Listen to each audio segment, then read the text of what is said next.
right, good morning, everybody. Thanks for coming to Family Services Day. I'm Laken Greenwood. I work at the Partnership for Children. So today, Family Service Day is obviously an event that we cherish for everybody to come to. It is an event that we do twice per year, and it's broken down into two parts. So there's obviously a morning part that is full of about 35-minute presentations by various human services agencies. And then there's an afternoon session that includes lunch and then a networking portion of the day for everybody to get together. So the goal of the event, we have two goals for our presentation portion. It's mainly just to bring various community resources together in one room so that you guys can increase knowledge of your staff members as well as find out what resources are available in our community. And then obviously for our networking portion of the day, we like to bring everybody together so that we can collaborate to identify and create solutions for any issues that we have within our community. To make this a little bit easier, one thing that we do provide is a comprehensive resource guide, which should be, you guys should also have a copy in your participant folders. In this folder, or in this resource guide, we put it all together so that you can reference it for easy access later on so that you can get the information to your clients who are the ones who really need access to that information and those services. You will be able to find all of the businesses and agencies' names, their contact information, as well as their eligibility requirements, summaries of their programs that they offer, and their intake and application process. For the presentations, like I said, they will be 5 minutes in length, and it will cover summary of programs, eligibility requirements, and any sort of intake application information that you need to know in order to help your clients. For any presenters that are here, they will be going to the back of the room, so if you're already here, just go back about 15 to 20 minutes before your presentation time, just head back to the back. And if you would like to be added, we do have a presenter waiting list, so if you would like to be added, just go and see Bethany and she will get you set up for that. We have information tables as well set up, which everybody here should know about. If you have not had a chance to set up information, feel free to do that on a break or during the networking session. And we will go ahead and get started for today. Thank you guys so much for being here. Our first presenter will be Leslie Cenezy from Holly Hill Hospital. Good morning. My name is Leslie, and I'm with Holly Hill Hospital. We are a top-rated private psychiatric and addictive disease facility for patients 5 and up. And we are located in Raleigh, behind the Wake Med campus in East Raleigh, so you don't have to drive into Raleigh, just to the Beltline. Our 7 to 10-day hospital stays utilize elements of DBT and CBT in a group-based setting, as well as family therapy sessions, and families can visit children in our children's hospital every day. Recreational therapy, and 5 times a week treatment teams to assist in providing top-notch care to our 60 children and 168 adults.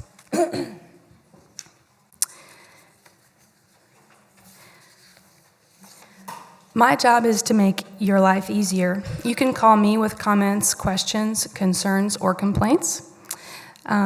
And I can also assist with admissions. While Raleigh may seem like a far drive, we may be the best resource for you as the largest and highly specialized private hospital in the state. The average wait time in an emergency room can be up to 5 days, and we want to expedite that situation for the best interest of the patient. Connecting patients directly with inpatient treatment, because they're not necessarily being treated in the ED, is lessening the trauma and beginning treatment as soon as possible. By calling me, we can immediately check on bed availability and streamline admissions. I can also assist you in connecting with other outpatient resources. We do have a partial hospitalization program located on our campus, and that's about 2 to 5 weeks. There are 2 tracks, one for chemical dependency and one for mental health.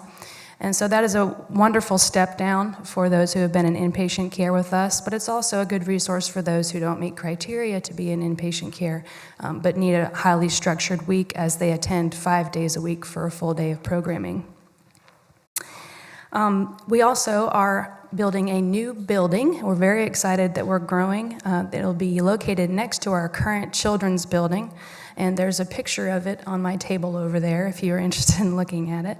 It'll be open next year in the summer, and it'll be 64 additional adult beds, as well as ECT on the first floor for inpatient and outpatient as a resource. And we'll be, as far as I know, the only provider of ECT within Wake County at that time. So I think that pretty much covers it. I have no idea how much time I took, so I'll stop here. Please stop by my table if you have any more questions. I'd be happy to answer them. Thank you.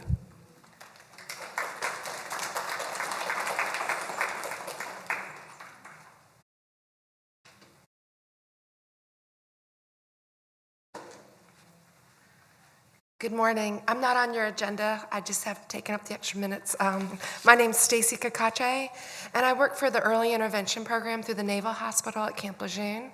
We provide services to children birth to 3 years old who have developmental delays or have a biological risk for a developmental delay.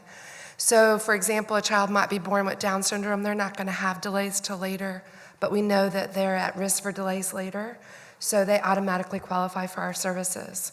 We're similar to CDSA, except for we have on staff a full-time OT, PT, speech therapist, 3 early childhood special educators, and a community nurse. All of our services are for free. We do free developmental screenings in the house. If, depending on the results of the screening, we can do a full comprehensive developmental screening. And then depending on if they qualify for services, which means they have a 20% delay in 2 areas of development, or a 25% delay in 1 area of development, or have a biological risk, we can provide free services in the home or out in the community, in the natural environment to work with the child, but our primary focus is working with the parents so they learn to integrate strategies and work on therapy every day integrated into their everyday routines and activities, which is what the research shows us is the most effective program for kids that are under 3. Once they're 2 years, 6 months, we start a process to transition them to the DoD schools to receive services from them when they turn 3 years old. Okay, thank you.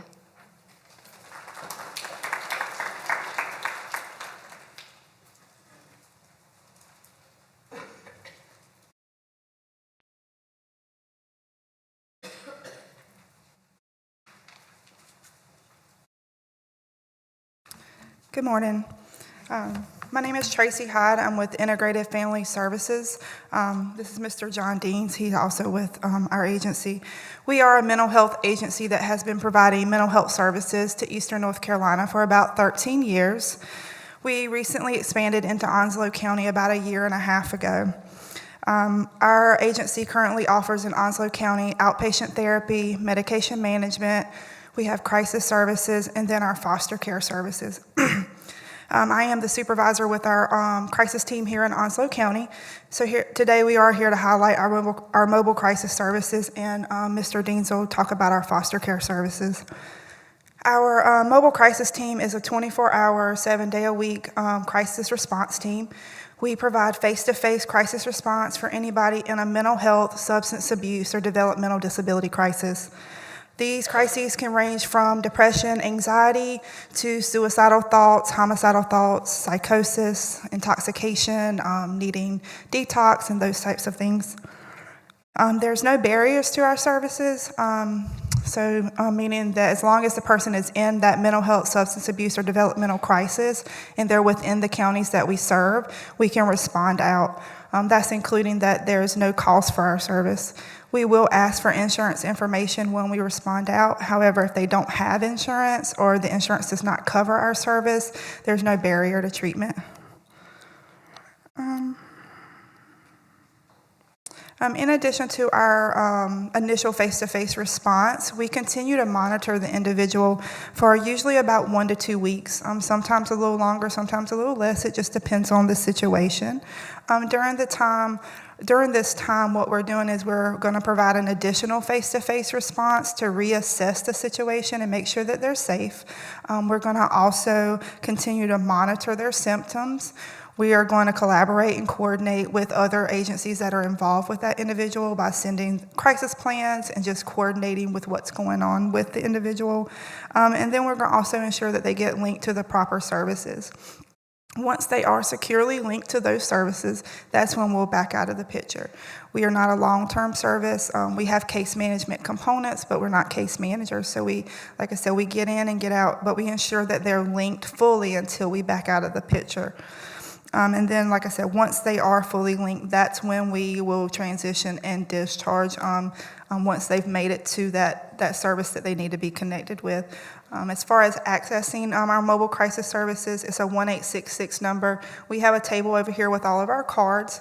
You just would call in, the screener would get the information, and then we would dispatch our team out to the scene. So if you have any questions, concerns, I'll be here most of the day. And like I said, we have all of our materials over on the table, so please come by and see us.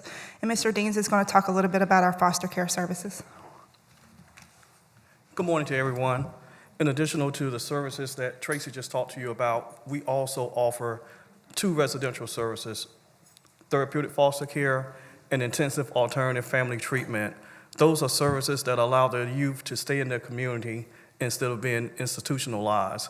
We are very actively recruiting foster parents, so anyone that is interested in becoming a foster family, please see us over here at the table, and I'll be glad to talk to you about it and share more information with you about our services. Any questions? Just see us after when we have our break. Thank you.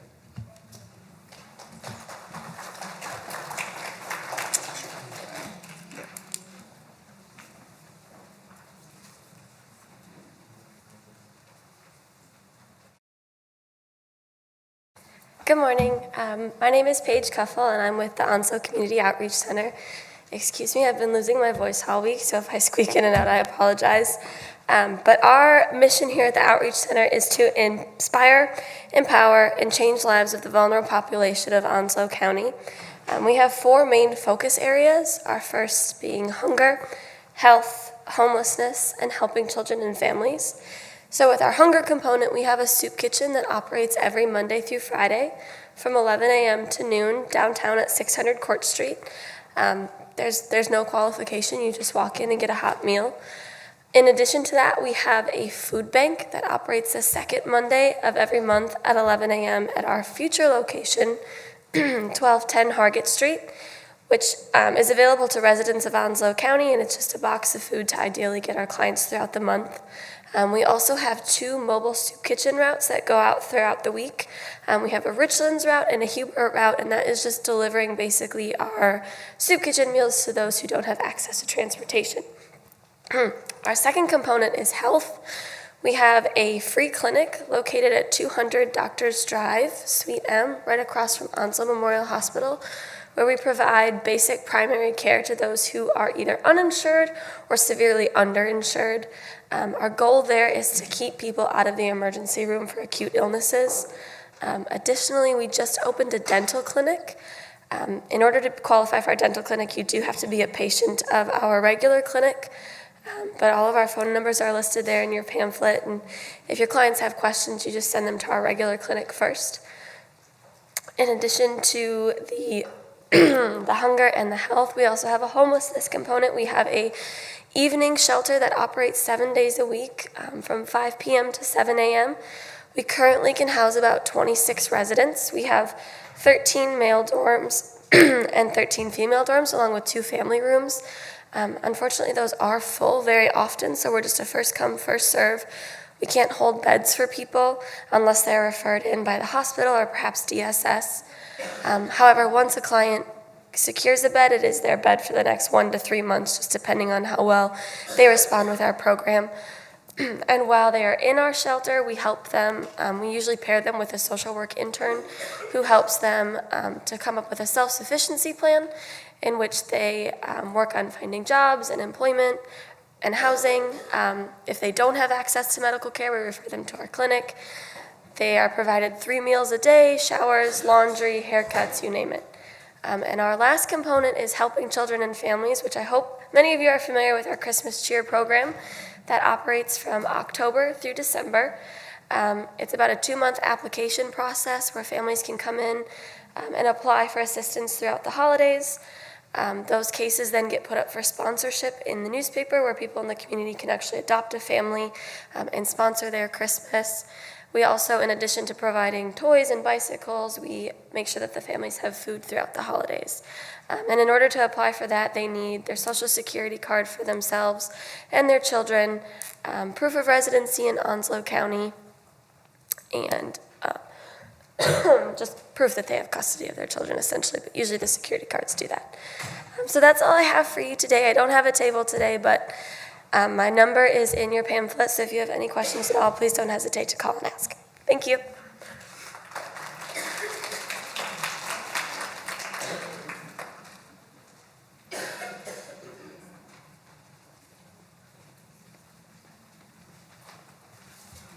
Good morning.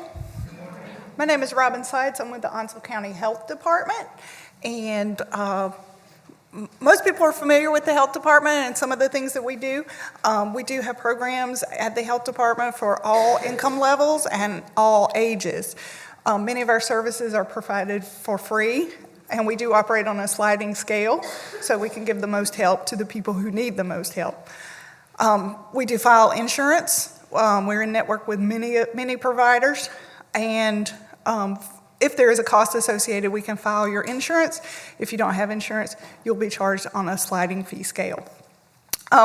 We provide clinical services, including child health services, school physicals, well child checks, and immunizations. We also have family planning under our clinical services, maternal health, women's health, comprehensive women's health, and communicable disease control, including STDs, HIV, hepatitis. So all of those things are available at the health department. We have nutrition services. We have RDs on staff who can work with you if you have chronic disease, nutrition-related issues such as diabetes, heart disease, cancer. And we have nutritional counseling for weight loss and any special diet concerns that you may have, gluten and things like that. Our Women, Infants, and Children program, most people know it as WIC, is supplemental nutrition for pregnant women and children from birth to age 5. It gives them healthy food vouchers that can be used at various places throughout the community, as well as medical referrals, breastfeeding support, and nutrition education. Our health education services cover a ton of things, specifically individual and group education classes on health-related concerns of, just a wide range of things, from physical activity to general health and nutrition to chronic disease management.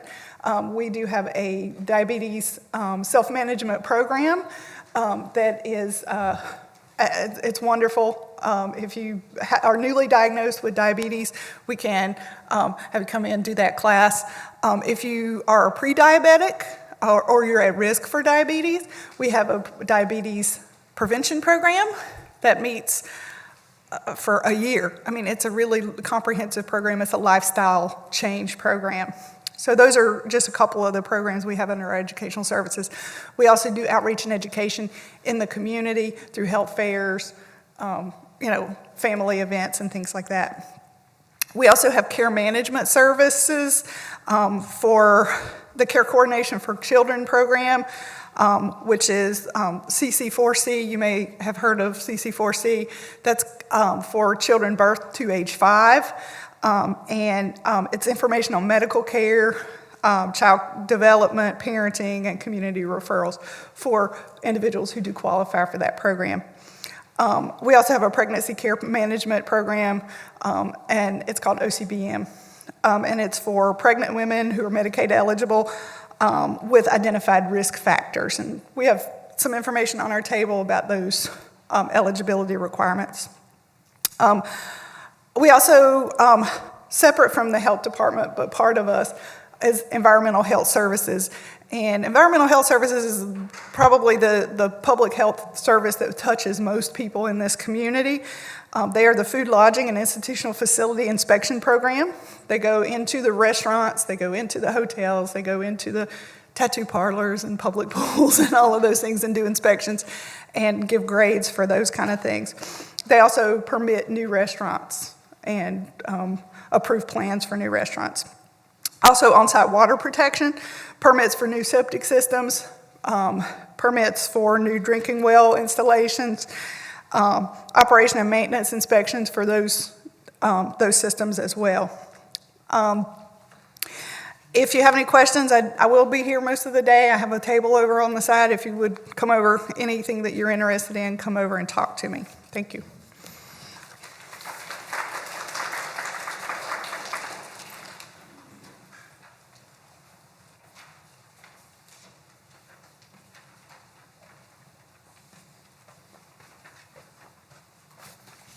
Hey guys, my name's Stephen Rieman. I'm with Coastal Horizons Center. My partner's in the back, that's Jordan Mitchner. We'll both be over there kind of as everybody stated throughout the day. So if you guys have questions afterwards, feel free to find us. We've been around for about 50 years, mainly in Wilmington, Pender County, Brunswick County, doing outpatient methadone dispensing out of Wilmington. We do medication management. We started doing integrated services, so we have a primary care staff as well. How that affects you guys is we opened an office on 515 New Bridge here in Jacksonville about a year ago. Currently, we're just doing our community-based services, so that is what both Jordan and I supervise, is intensive in-home as well as intensive family preservation services. Are there any DSS people in here? Maybe some. So intensive family preservation services is pretty much a DSS-funded service. In the last 28 days, we have a stipend to provide each family. So that's for those guys. So if y'all specifically have questions, then come find me later. We also do intensive in-home currently in Jacksonville. So we have 19 teams that serve 7 counties. We have 3 that are designated to Onslow County. We will go into Carteret a little bit, but Carteret's a very large county, and so we're not going to go too far into Carteret, but we do serve all of Onslow. We have Spanish-speaking staff too, actually. Each team, it consists of a licensed or associate licensed lead. There are 2 qualified professionals. Our qualified professionals, some have associate license, all have master's degree or bachelor's degree. They go into the home, they work with a family, at-risk kids, at risk of being placed, removed from their home. So we've already heard from Holly Hill. I see Bryn Mawr is on here, Mobile Crisis with Integrated Family Services. If they participate in one of those services, oftentimes they need somewhere else to go.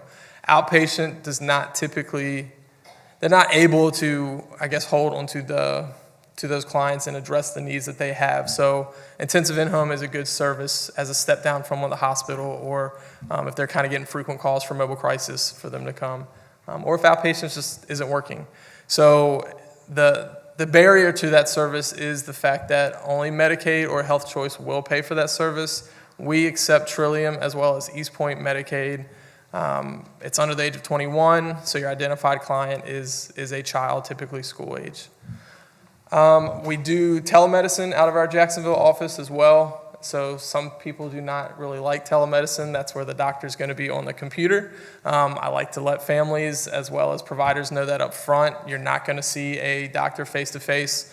I started with letting you guys know kind of our other physical locations. So in the past, people are more than willing to drive to Burgaw, which is in Pender County. It's probably our closest office for Onslow County clients. They're more than welcome to go there and see a doctor physically. It's going to more than likely be the same doctor that they see on the computer, but I understand issues with that. That's where they could also go to outpatient if they choose to stay with us as an agency to go seek outpatient. Again, if y'all have questions, feel free to come to me over there. My name's Steven. Jordan's in the back for now, but we'll drag her over there and she'll be able to answer any questions y'all might have. Thank you, guys.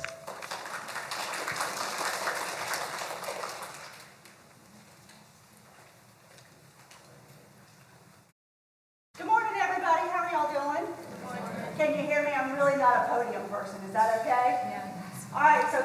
morning. My name is Susan Baptist. I'm with the Jacksonville Recreation and Parks Department, and I have a few fine folks from our team here today, so if you have any questions, feel free to ask them later in the day, because I know you'll have tons. I want to give you a quick overview of what we do, and then see how that applies to some of the things that you're doing, if not personally for any of your clients or any of the services that you have.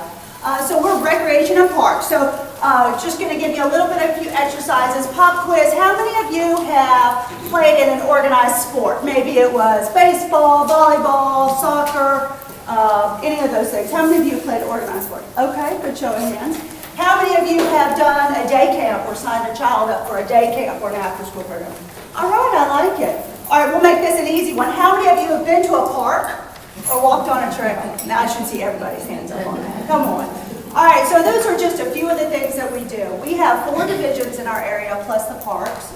We have an after school, we have a community services division. That's what these fine ladies over here do. And they run 8 after school sites. For those of you who don't know, we operate within the city limits. So every elementary school and some of the middle schools, we offer an after school program.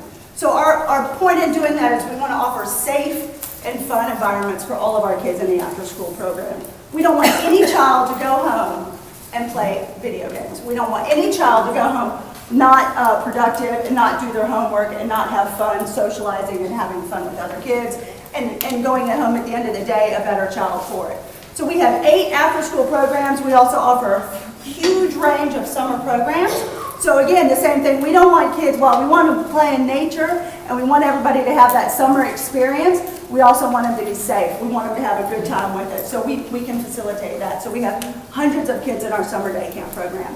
So athletics, we have lots of athletics. I think all of you know what T-ball is and that good stuff, but we have a huge range of all of the youth athletics, which we feel like builds sportsmanship and quality of life.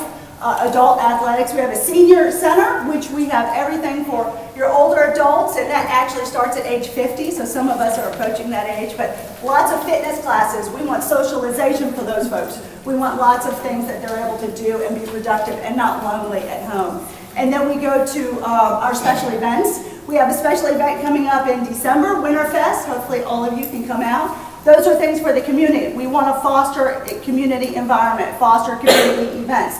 Free of charge for families, so everybody can come and do that. We feel important that as a city we are able to provide those services and those things for everybody. Not to mention, I want to go into the large range of all of our parks, facilities, trails, playgrounds, activities, locations that you can go partake in.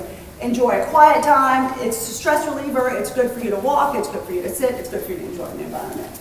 Okay, I'm getting like the 1 minute mark back there. So that just kind of gives you a quick rundown of some of the things we do. Obviously, kids is a major priority for us. Adults are a major priority for us, but in general, we want to provide good quality of life for our citizens. That's what it boils down to. So I encourage you that if you have any clients that kids need a place to go, or we offer financial aid, we offer scholarships, we will get your children into a place if it means it's going to help them and their family. We offer discounts for multiple children. Again, we're going to work with families so that we get them in a safe location and that they're going to be a productive, long-lasting citizen for us in the long run. All right, so I'm not supposed to ask if anybody has questions, but I'll go until somebody gives me the, you got to get off the stage more. Any questions for me? Come on. Someone's got one for me. Someone. Okay. Come on, give me one. Oh, you guys are way too easy. All right, so my name is Susan Baptist. I have these brochures on a table over there. That gives you everything, much more detail on some of the programs that we offer. It's back there. And then again, if these ladies, if you have any questions, feel free to ask me. Okay, thank you.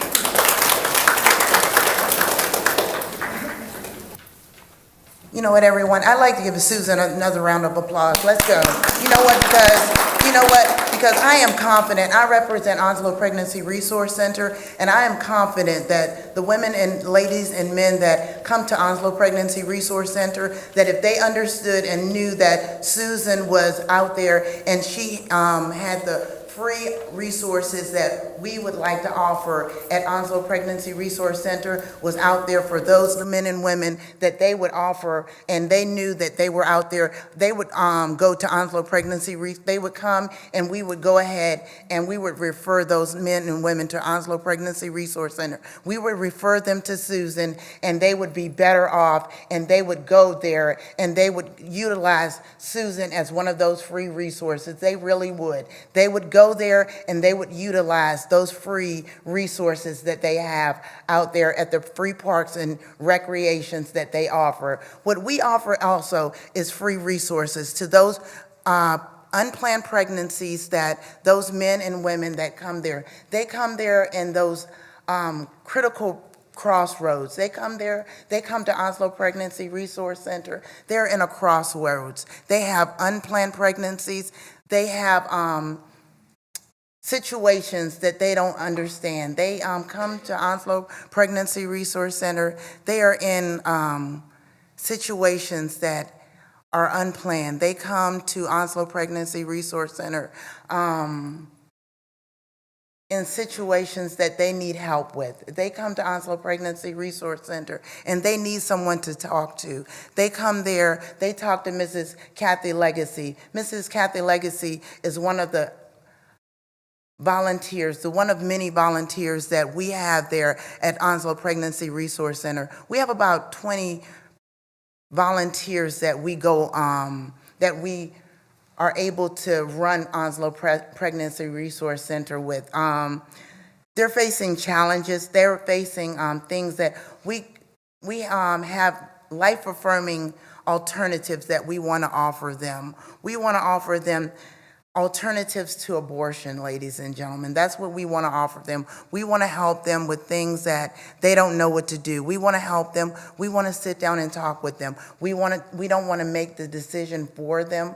We want to help them. We want to educate them. We want to give them that comforting ear to listen to them and help them with things that they don't know what to do. So we want to talk to them. We want to talk to them about sexual integrity. We want to talk to them. We want to refer them for things such as planning their families. We want to talk to them in the far-off chance that they have also experienced an abortion. We have that pillar that, you know what, we have an opportunity to have that individual to help them with that abortion that they may have already had. And we want to bring that to them, and we want to help them with that abortion that they may have already had, and we want to help them with that. So we want to talk to them, and if they want to maybe put their baby up for adoption, and we maybe have that option to refer that individual out for an adoption. So those are some of the things that we offer at Onslow Pregnancy Resource Center. We are that resource for them. Everything that we have at Onslow Pregnancy Resource Center is absolutely free. We offer them free pregnancy tests. We offer them earn and learn programs. So if they need some resources there, diapers, wipes, we offer them clothing. We offer them education programs. We offer them many, many things that we offer them referrals out to all of the resources here that are in the room. So we offer them all of these things that are here in the room, and we refer them out to you guys so that they can know what's out there in the community for them. And we have pamphlets on the table, and we refer them out to each one of the resources that are out there in the community, and we refer them to you. Thank you so much.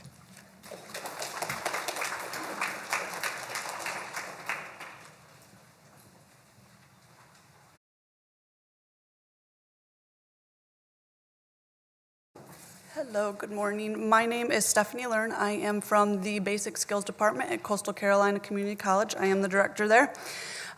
First of all, we are located in the second-story building right across from Smoothie King, is where we like to say. It's easier. Where the campus is kind of bookend by two-story buildings. We are the one closest to Smoothie King. We serve our primary purpose, and probably the biggest misconception that they have with the Basic Skills program is that we only serve people who are trying to get their GED, their high school equivalency test. We do much more than that. We serve all citizens of Onslow County who are seeking their high school equivalency, but we also serve people who are looking for their career readiness certificate. Our goal is to prepare people for college and career. So we also serve on campus for people who are getting certificates through the continuing education department. Jacksonville is now a certified, and let me see if I get this right, career readiness community. Did I get it, Nicole? Which simply means the CRC certificate is a certificate where you can take a test through the Work Keys test and get a certificate that you can then take to an employer and say, I have received this certificate. It shows that I can read technical information. It shows that I can do certain types of math, that I am prepared to serve in a work environment. So we offer that certificate as well. We do a mastery-based program, not only for high school equivalency, but we also have an ESL leveled program. So we have classes for lower level speakers as well as communication and citizenship. Our primary clientele must be 18 and up, but we do serve minors qualified who have officially withdrawn from perhaps a school district. So we tend to serve a lot of military personnel. We have a lot of young wives that come in. So that is what we do. We are located in the second story of the continuing education building on Coastal, and we would be happy to share any information that you need. Thank you.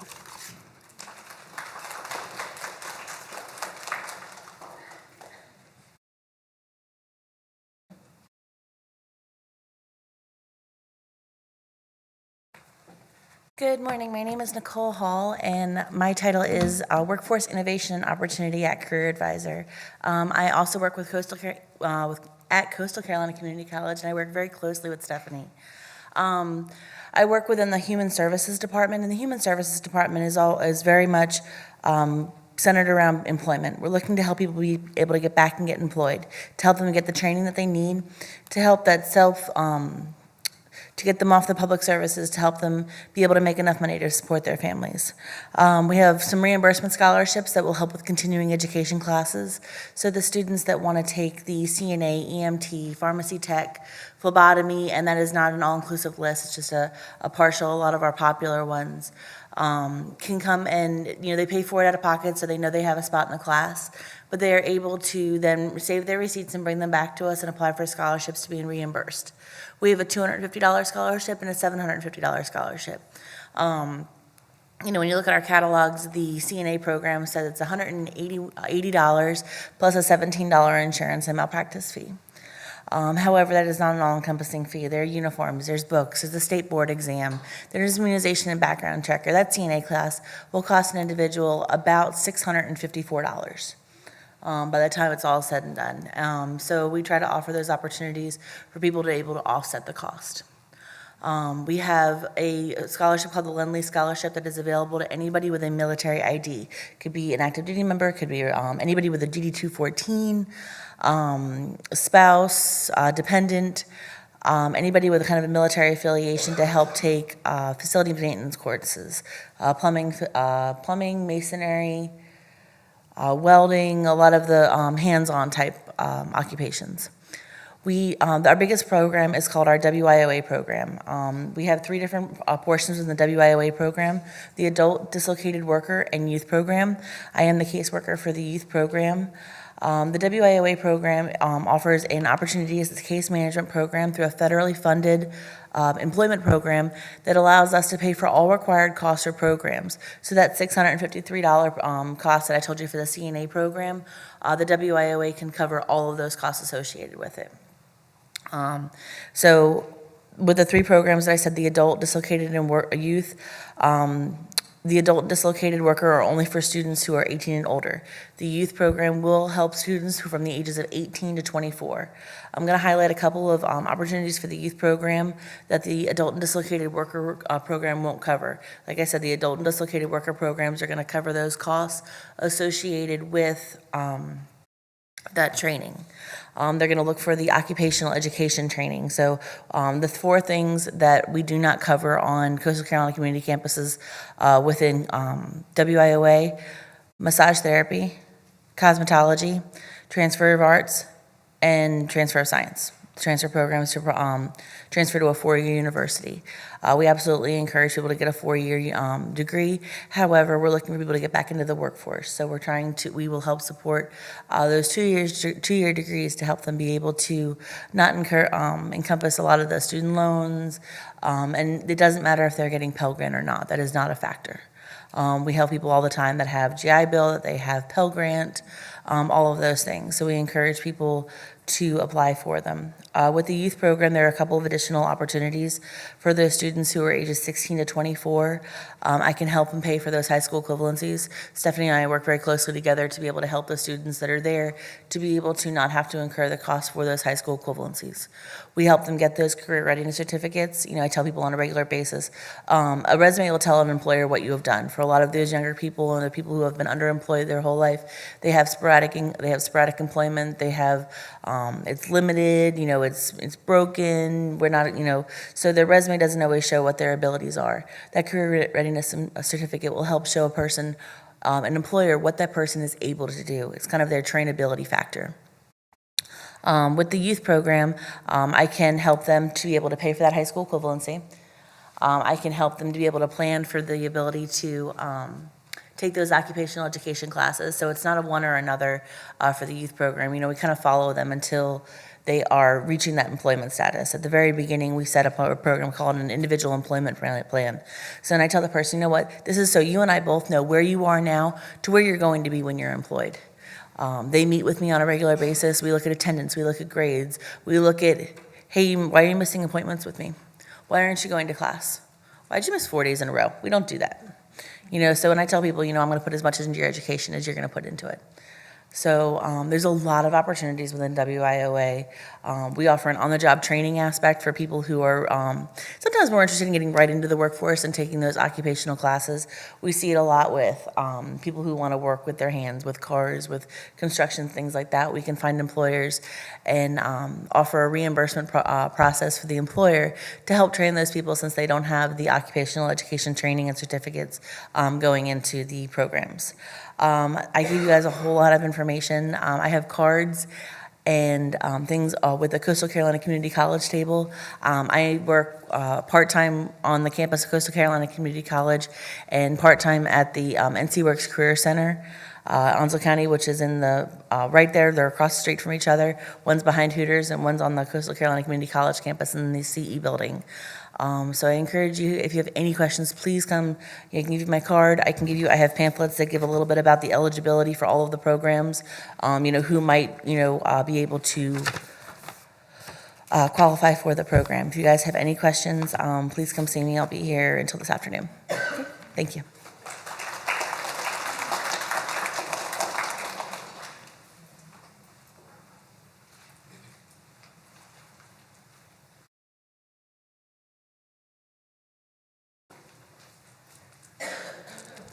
Good morning. My name is Sharina Foster. I'm from Positive Influences, and we're not on this list, by the way. We're an add-on to the list, so you can pencil us in. We're a mental health agency here in Jacksonville, and we also have offices in Goldsboro and Tarboro and Rocky Mount. We service children and adults with mental illnesses.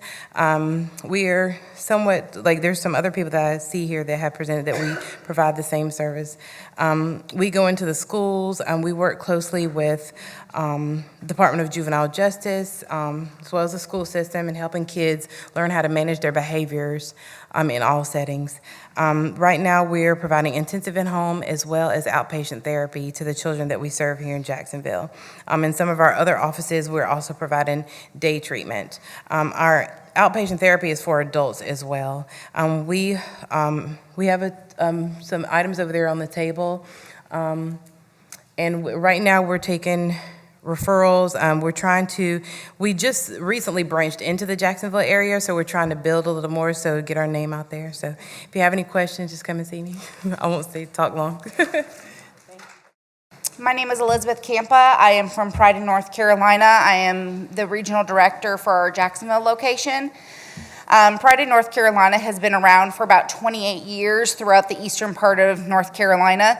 We have locations in Elizabeth City, Burlington, Greenville, Wilson, Charlotte. I think one of our offices just moved to Smithfield. Wilmington. Our Jacksonville office has a satellite office in Morehead City that we are currently providing outpatient therapy and medication management out of. We are hoping to expand and kind of get some intensive in-home referrals up there, as that area kind of has recognized the need for some extra services. Our Jacksonville location, we offer a variety of services. We have 2 day programs for adults. One is our Project Voice, which is our day program for our IDD population. They do have to have the innovations waiver. That's been around for a long time. We do have another day program for adults. It's our psychosocial rehabilitation that is for adults with chronic mental health issues. They work on things like daily living skills, budgeting, cleaning, socialization skills, interaction skills. They try to do a lot of things out in the community. They have a location. They are located actually by DJJ in New River over by Planet Fitness. They are moving to a new building. They're going to be right beside our main office, which is 110 Branchwood Drive. It's right off of Gum Branch. They're moving in the space beside us, but they're fixing it and painting it. It's going to be kind of nice to have us all together. But they do try to go out in the community. They do plan things. The clients there have input to all of the things that they do. The other services we provide outpatient therapy for Medicaid and state-funded services. We do have 1 outpatient therapist that is 2 that are rostered with Blue Cross Blue Shield, and I'm working on getting the rest of my clinicians registered with Blue Cross Blue Shield so we can kind of take on more of the private insurance. We do provide intensive in-home services. I know several other agencies have spoken about that. We have 3 teams here in our Jacksonville location for intensive in-home services. It is definitely a need in the community, as it kind of helps either our step down from the hospitals for our children or to help keep our kids out of that next level of care. We do offer medication management. It is telepsychiatry. Right now we are working on, it would be nice to have that doctor in office, but as other agencies have kind of talked about, that is something that at this point we at least are able to provide that telepsychiatry.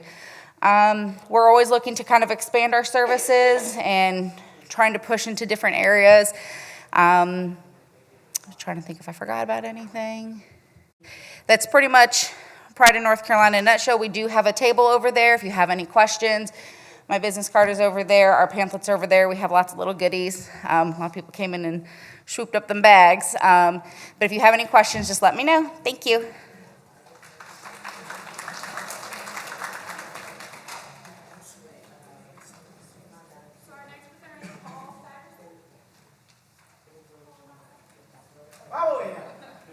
Hey, how you all doing this morning? How many of you, this is the first time you've been to one of these? All right, we're in for a treat. Yeah, I don't use a microphone or a podium, because one thing you always got to remember, you never give a podium and a microphone to a sergeant major, whether active duty or retired. Nobody else will get to speak. Anyway, I represent the Jacksonville Vet Center. My name is Paul Simonson. I'm the Veterans Outreach person.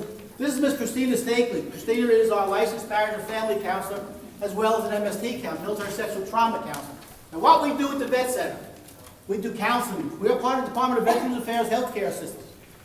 First of all, you know I speak fast, right? You only got 5 minutes. Christina's got 5 minutes. But I'm from New York, all right? So I speak fast. So please, I just actually listen faster. All right. So what we do at the Vet Center is provide counseling services, and counseling services only. We don't provide any other kind of medical work. Even though we're part of the VA, we provide counseling. Counseling for combat veterans and their families only. With one exception, military sexual trauma. Christina will talk about military sexual trauma counseling in a minute.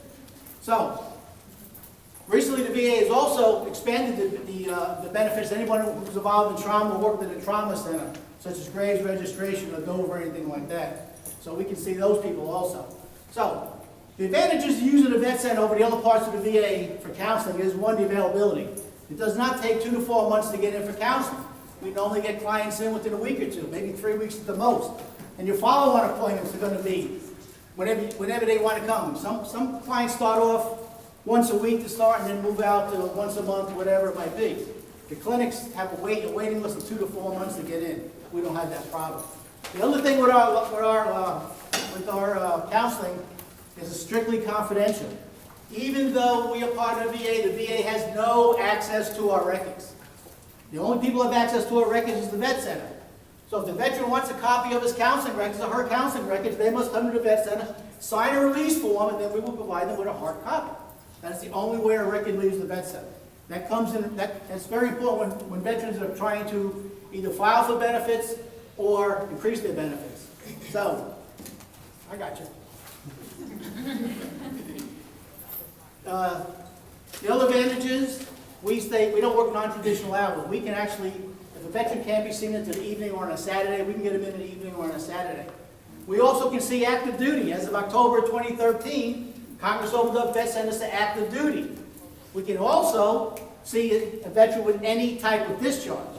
Now, to get into the VA, a veteran must have an honorable or general and honorable condition discharge. We can see them with any type of discharge. So there's a lot of benefits and a lot of advantages to using a vet center. Confidentiality, hours we work, the types of clients we can see. Active duty is particularly good for because they can start their counseling record while on active duty, and when they get out, if they want to apply for benefits, their record is already built. Plus, our records are much more detailed than the other parts of the VA. We don't have a lot of yes or no questions. Our record, when a veteran comes in and explains why they're at the vet center for our counseling, they have a blank screen and they tell us where they were, what they did, what they saw. The whole thing is blank. They tell us their story, and that's what goes in the record. Not just yes or no or a short fill-in-the-blank question. So that is basically what the vet center does. We're located over on Branchwood Drive, also on 110A, actually, right next to Pride, our neighbor. And we want anybody to come over and see what a vet center wants to look like. We're technically open Monday to Friday. We open up one Saturday a month. In fact, Christina works on Saturdays, one Saturday a month, to assist those veterans who can't get in during the week, particularly our active duty. So I'll turn it over to Christina now. So we do provide, the other things that we do provide is, I do tell people that we do have military sexual trauma counseling that is for both men and women. Within the process, our non-traditional hours actually start at 7:30 in the morning and go till 6. That's actually Monday through Friday. And then, like Paul said, I work one Saturday out of the month, 9 to 5:30. We do have the military sexual trauma. I do actually have one women's group going. We have another therapist there that has another women's group going. We do actually have men's groups as well. We actually have, I think, 5 or 6 men's groups going at this point. I don't know. I've lost count, actually. We also do actually an art therapy group. And we try to make sure that for anything in terms of resources and stuff, we get you to the right place. That's one of the things that Paul has done really well with in terms of the process of the outreach is that if somebody walks in, and even if they don't qualify for our services because they have to be either a combat vet or somebody who's experienced military sexual trauma, even if they walk in and they still needing stuff and needing information and things, or even if they call and ask us a question, we're going to try to make sure that they're going to get to the right place. So that's part of the reason we come to these things is also to make sure that we send them to the right place for you guys as well as, you know, we have a lot of clients who need y'all's services also within the situation. So as we go, we don't provide med management within the process, but that's definitely part of the resources that we make sure that they get their services that they need for that as well. With the other thing that I am is I'm a licensed marriage and family therapist, so I do actually family counseling, and we have several other counselors and the 2 other ones that actually do pretty good family counseling in our office.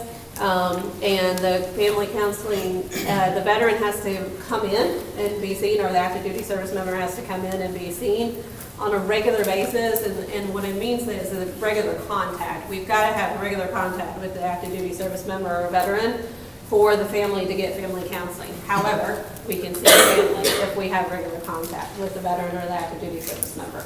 I do actually run a spouse support group as well, because they're always dealing with stuff that they're having to deal with within the whole process of how do I deal with somebody who has post-traumatic stress, because that's kind of our biggest one. Post-traumatic stress and depression are a lot of times what's going on within the whole process. So if you guys have any questions or anything, we have a table set up over there and things.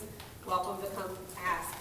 does the whole process. We have a small staff of 8. We have 6 counselors on board, and an office manager, and myself, the outreach person.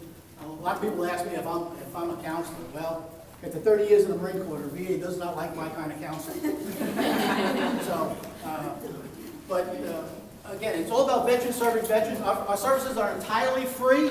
There's no cost at all for any of these services.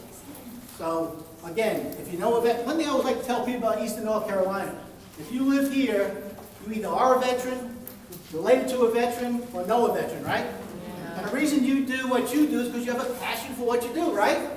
Well, we have the same passion for helping veterans.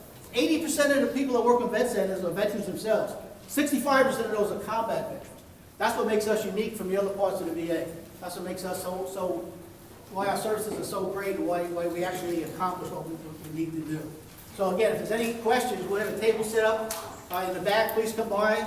We have plenty of brochures. We can explain our services in even more detail. I want to thank you all for coming today. And before I get the finger, that finger. That's it.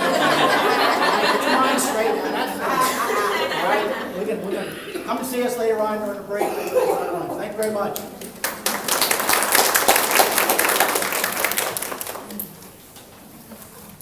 Gus, you guys don't know what to do after that. I'm going to have him present all my stuff. Thank you. Well, I'm David Phillips. I'm with Marine Corps Family Team Building. Debbie Burns, my supervisor, is back there as well. We'll be over at the table with that large blue trifold standing up to answer any questions you have. So I'd like to acknowledge that this is Domestic Violence Awareness Month. And I hand out these purple ribbons and know that it's not just another ribbon. We chose this for purposefully. This is survival cord so that you could potentially be a lifeline to someone else who suffers from domestic violence. Its strands give it its strength, 550 pounds this thing will hold. It's germane to the military population. And of course, our numbers give us our strength. So I appreciate what all y'all do to support victims and other people in this county. So thank you. We offer several programs. We're not a counseling organization, but however, we co-located with the Family Advocacy Program, where we have, about 20 head of licensed therapists there, and they all have specialty in domestic violence, so that we're able to refer people out when they come to our trainings or classes if they need some additional help, as well as a community counseling program, which is located over there as well. So we're co-located just inside the front gate of the base. We offer, of course, we understand that not every family is in the same place, so we offer positive parenting for a program for families that need some help with their children or relating to their children. We also have 2 families now where if you're in a separated or divorce situation, we can help develop some resiliency for the children as well as the parents, help them work together. Children in Between also does that. Emotional coaching. I don't know if any of us could ever use any of that from time to time. So we offer emotional coaching as well. Help them identify, where are some of these feelings coming from? Why am I so angry? Is it because I'm embarrassed? Is it because what's going on with me? PCIT is something we offer at the Family Advocacy Program next door to us, where parent-child interactive therapy. And nurturing fathers. Some of us as fathers, boys don't cry. Well, they do. And sometimes it's okay. Well, most time it's okay if they just do that. And so we help them understand that it's all right for boys to cry and how to be a positive influence for their daughters as well. Other programs we offer, we do some marital classes, Married and Loving It, Mally, and as well as the 7 Principles by John Gottman to help marriages work. Now, all of these programs are evidence-based. John Gottman's has a special little science-based component of it that there is actually an algorithm to say that, hey, this is probably a little bit better, or they figured out a way to do the math on that, let's just say, so that they can show that this is a viable program for families trying to work on their relationships. All these classes are flexible. We take them to different units. All you have to do is sign up, and we'll figure out how we can accommodate that time. Our boss is really good about allowing us to flex that time out and be available to our population that we serve. Our population is active duty members or anybody that has an ID card, spouse or child of an active duty member, and we can see them. We'll also bring people in, if they need a refresher, we can adapt some of these classes, adjust the times. It's still evidence-based. We have a a way of doing that and pulling out in certain pieces to address certain populations at different times. All the instructors are certified. We don't have anybody just coming in and off the cuff. We have to go to specific trainings to be able to provide these programs. And again, we do our best to make them experiential too. I don't know about y'all, I don't like to be talked to a lot, but get them up, get them out of the seat, get them engaged, have them learn from others as well. Appreciate your time. Thank you.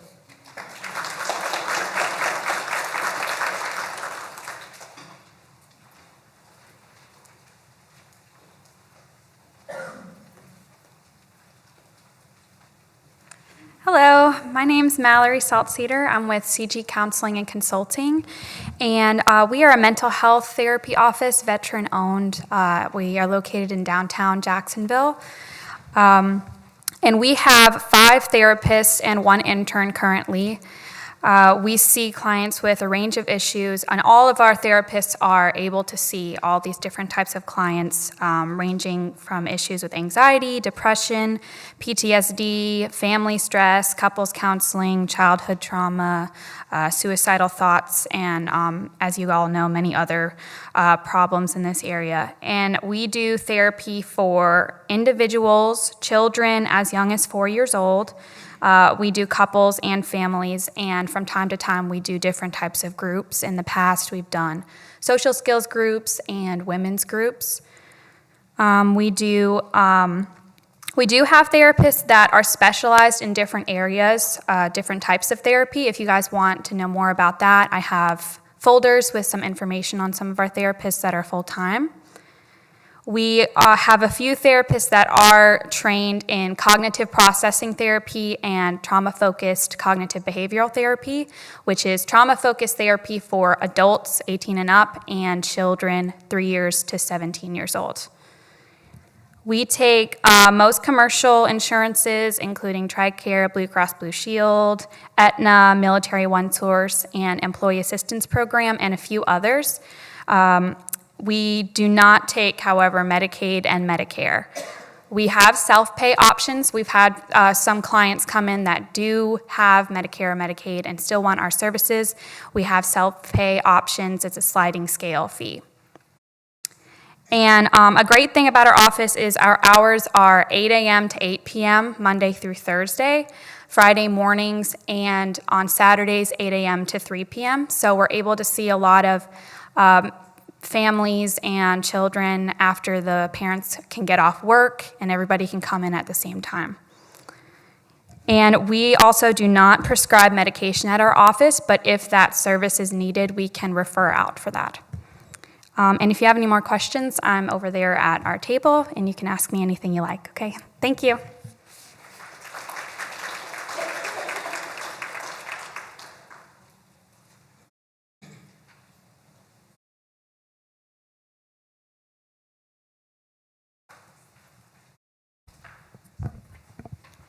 Good morning. My name is Heather Underhill. I'm one of the nurses with the Navy Marine Corps Relief Society on Camp Lejeune, and we serve the military. What we do, our number one thing is financial aid counseling. We have several financial aid counselors that are available, and then we also offer interest-free loans. So if you guys have any military, sailors, Marines that need some help with financial issues, you can send them our way. It's always a free service that we offer. And then the other thing that we do, we have nurses. There's 7 of us nurses. We have 5 wounded warrior nurses, and what they do is they see the service member or their families that have been wounded in combat. We are not counselors, but we can help them kind of make sure they're on the right track. We can help the family. We can help the family better understand any of their situations that they're going through with their loved ones. And then we have 3 mother-baby nurses. What those nurses do is we can go out to the home, we can see a family after they've had a new baby. We just make sure that they're adapting and adjusting and doing okay. We weigh the baby, we can do a height check on the baby, answer any questions, concerns. We work closely with the pediatric clinics around town and on base. We're all actually lactation counselors as well, so if there's a mom that's having a hard time breastfeeding, you can always give us a call. I know there's not a lot of support right now in the county for breastfeeding. And like I said, anybody can do that as long as you have an ID card that is valid. The only thing we do not do is if you have a CPS or APS case that is open, we are not allowed into the house until the case is closed. We also do see a small group of elderly clients. They have to have an ID card, whether they're widowed, retired, and we come out to see them if they are homebound. We pick up their medications. We do pill box refills for them weekly, bi-weekly, bi-monthly, however they need it, and just kind of be there for support. Again, they just have to be homebound and not able to get out and pick up their own medications on their own. We do offer 2 classes. Again, if you guys know anybody that's interested or can benefit from these classes, we do a budget class. It's a budget for baby class. That is offered twice a month. And it's offered at Camp Lejeune or New River. It is free. It's only about an hour and a half long. The service member can go and or the spouse or husband can go to it. So you can always just call the Navy Relief Office and sign up for that. Again, it's a free class. It's about an hour and a half long. We recommend it for anybody that's expecting. If they have had the baby, they can come within the first 6 months, and we still allow them to come to that. After that, the free goodies and stuff don't really fit a child after 6 months old. If they cannot make it to that, again, they can always do a one-on-one budget counseling class over at our office. And then the other thing that we do is we offer a Well Baby Clinic class. That is open to any rank. Again, you just have to have a valid ID card. That is twice a month, and that's always the 2nd and 4th Tuesday, and that's over the TT Community Center, and it's from 10 to 12. And what that is, if you guys know of a family that's in need of clothing, they can come over and we actually give them a bag and they can fill the bag free of clothing items. There's always a nurse there on staff. They can ask any questions. We can do weight checks, just make sure that the mom and baby's doing okay. We normally have clothes up till 4T. So again, anyone from newborn up to 4T, if they're in need of anything, they can come over. And again, it's twice a month, the 2nd and 4th Tuesday of every month. And then again, if you guys have a family that you know is in need, we've helped some out that have had a fire, things like that, you can always call the office if they cannot wait until one of those dates, and we can meet, you know, like a one-on-one type, a one-on-one type personal thing. So, all right, any questions? And I'll be over there as well if you guys have anything this afternoon.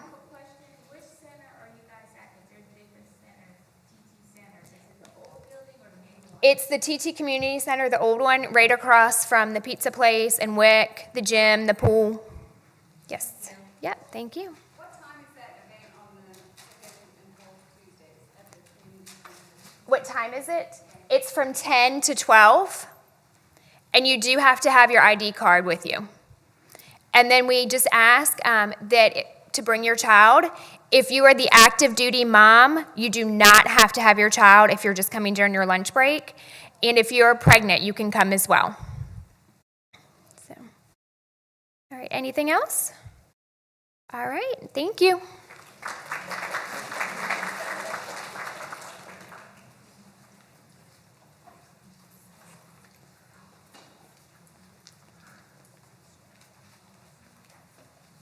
Good morning. My name is Dawn Sallins, and I am with Onslow Women's Center. I am the Education and Volunteer Coordinator, and this is our Executive Director, Ms. Brenda Vega, who will tell you about our services. Good morning. October is Domestic Violence Awareness Month, so this was a good time to have this. The Onslow Women's Center is Onslow County's crisis center, an intervention center for domestic violence and sexual assault. And normally Dawn would be doing this for me. She is our education coordinator, and she goes into the Onslow County schools, she goes to churches, she goes to groups, and just teaches about domestic violence and just hopefully ups your awareness of this issue. It's a big issue in Onslow County. Our mission is to provide crisis intervention to victims of domestic violence and sexual assault. And we have several types of services that we can offer. We have a 24-hour crisis line that anyone can call if they are a victim of domestic violence. And keep in mind that domestic violence is just not always physical violence, but it can be verbal, emotional, psychological abuse as well. And oftentimes we have people call us who have been in relationships that are not healthy for a long time, and they just want to get out, and they just need some help to get out. And so we do have that 24-hour crisis line. We also operate a shelter for this county, which doesn't mean we just have people in this county come into our shelter. We have collaborative agreements with shelters in other counties, and sometimes they call us if they have someone who needs to get out of their county, or we'll call them if we have someone that needs to get out of our county. As a matter of fact, last night I just transported a victim to Pender County because she was definitely not safe here in Onslow. We have court advocacy services for people that need to navigate the court system. They may need protective orders. They may need help filing charges. They don't know how to get to the magistrate. They don't know what to do. And so we have a court advocate on staff that will help them with that paperwork. She is not a lawyer. She is not an attorney. She can't give them legal advice, but she can help them to navigate the sometimes intimidating court system. We have hospital advocacy, where we have volunteers and staff that will respond at Onslow at the Memorial Hospital. We have a community case manager who follows people that are not necessarily residents of our shelter, but maybe just in the community that need some services, need some help. We have a Hispanic outreach service for those who are mainly Hispanic or Spanish speaking. We have, as a matter of fact, we have several Spanish speaking members on our staff. Community education is what Dawn does. We have a thrift store that we operate at New River Shopping Center, and every item that you as the community donates to Finders Keepers, those items are sold, and the proceeds and funds go toward programs and assistance for the Onslow Women's Center programs. And we have volunteer services. If any of you have ever decided, you know, I need to do something, I want to give back, and this is your area, Dawn is the person to call at the Onslow Women's Center, and she'll get you set up to help you with volunteering. And those are the services that we offer. We have our offices downtown, we have the thrift store, and we have the shelter. So we're running 3 different locations. Do you have any questions? Is there anything that we can answer for you this morning? Yes, ma'am.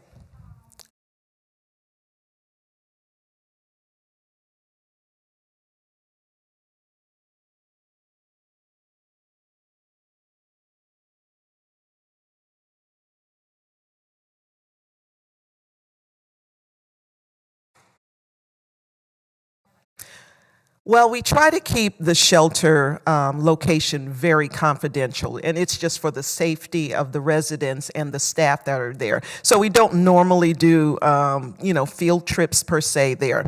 But sometimes we can arrange something special. So just see Dawn and talk with her about that a little bit more. Are there any other questions? Great.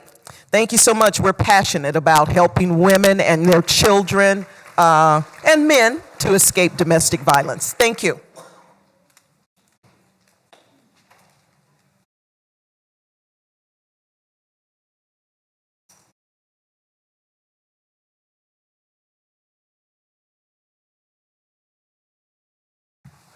Good morning. My name is Tracy Yates, and I'm with Onslow County Schools Preschool Program. Onslow County Schools Preschool Program comprised of 4 preschool programs. We have the Title I program, we have Head Start program, we have Exceptional Children's program, and we have NC Pre-K. The administration and the staff work together to provide opportunities and services for eligible children in the least restrictive environment. Our funding and program requirements are determined by state and federal offices. The Title I program is a federally funded program for 4-year-olds. You must be 4 on or before August the 31st of the current school year.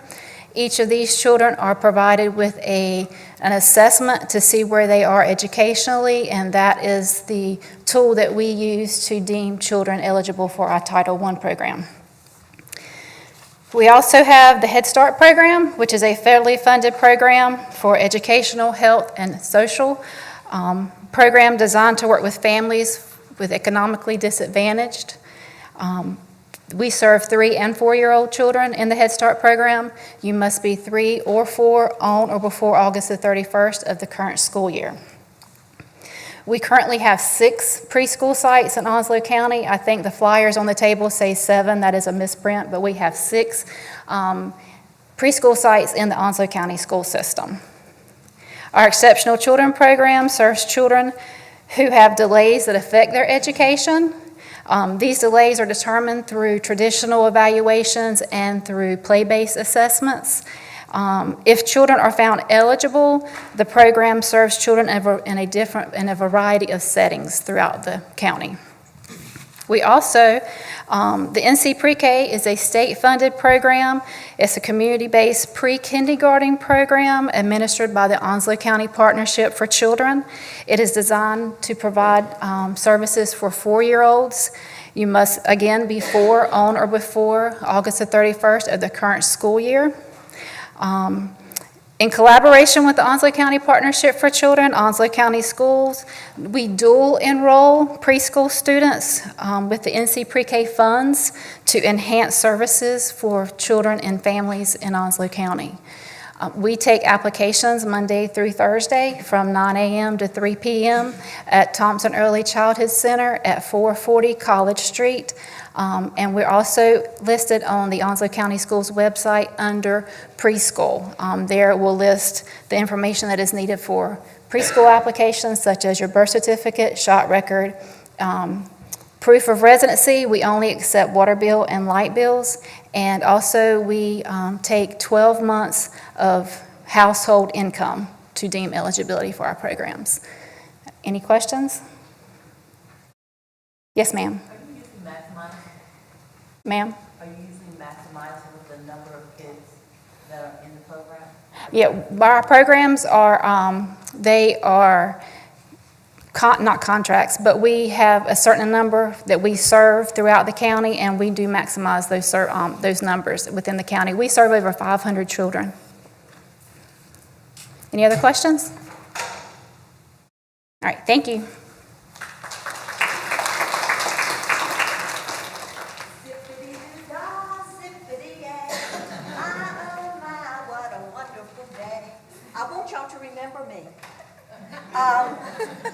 My name is Carol Long, and I'm with Onslow United Transit System. And yes, we do have a transit system in Onslow County and Jacksonville, North Carolina. We've been around since 1979. We have 20 vehicles in our fleet. 14 of those vehicles are accessible vehicles. We run Monday through Friday. Our operational hours, our duty in time for some of our drivers are at 4, and our duty out time for some of our drivers are about 10 to 11 at night. We do go on base. We carry people to the mess halls to work, and if anyone needs to get to the Naval Hospital for any particular procedures or appointments, we can do that also. Our business hours are from 8 to 5, Monday through Friday. We are located at 605 New Bridge Street in Jacksonville, and our vehicles park behind our location, which is wonderful. Don't have to house them anywhere else. Our drivers are compassionate, trained, drug and alcohol tested. We have to be compliant with FTA state and local regulations.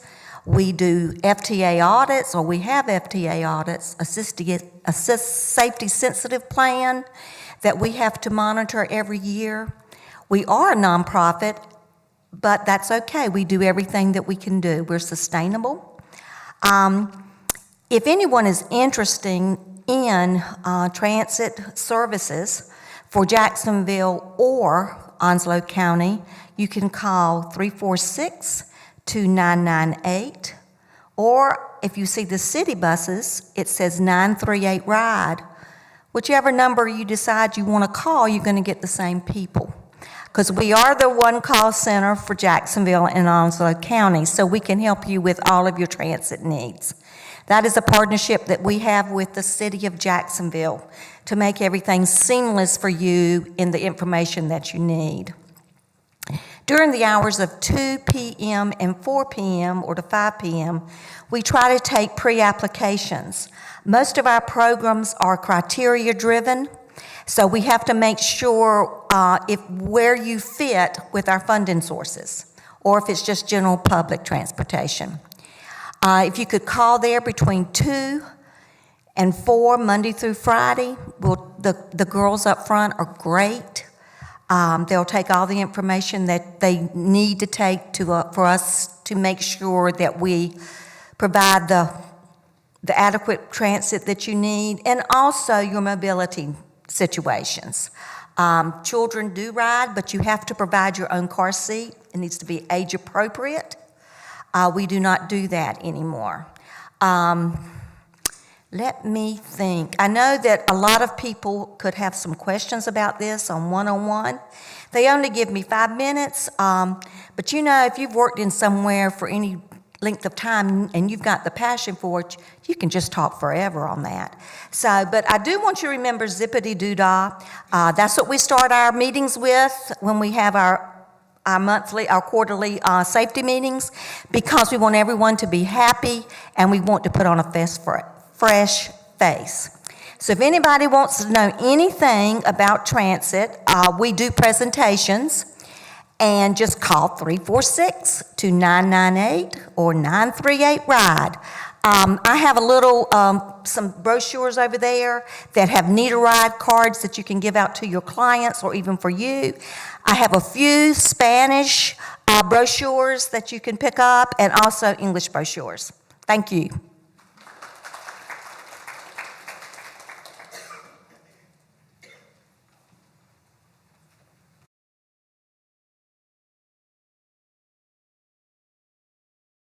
Right. Good morning, everybody. My name is Brian Minga. I work at Bryn Mawr Hospital, which is the local inpatient psychiatric hospital here for ages 5 and up. So we actually have 60 adolescent and children beds. So we are the largest provider of adolescent children services in eastern North Carolina. We do utilize both DBT and CBT-based programming. For the kids, we have actually purchased the programming for BrainWise, and if anybody ever wants to come by the hospital and see any of that and see what the hospital actually looks like, I do have cards over there on Steven's table with Coastal Horizons. We also do a number of community events that we like to bring people who provide mental health services to the community into our hospital. We have meet and greets so that you can actually meet our clinical team. We also have a networking group that happens on the first Thursday of each month. So if anybody wants to be included in that, my cards are right over there. We also, and you can just email me and I can put you on the mailer for that.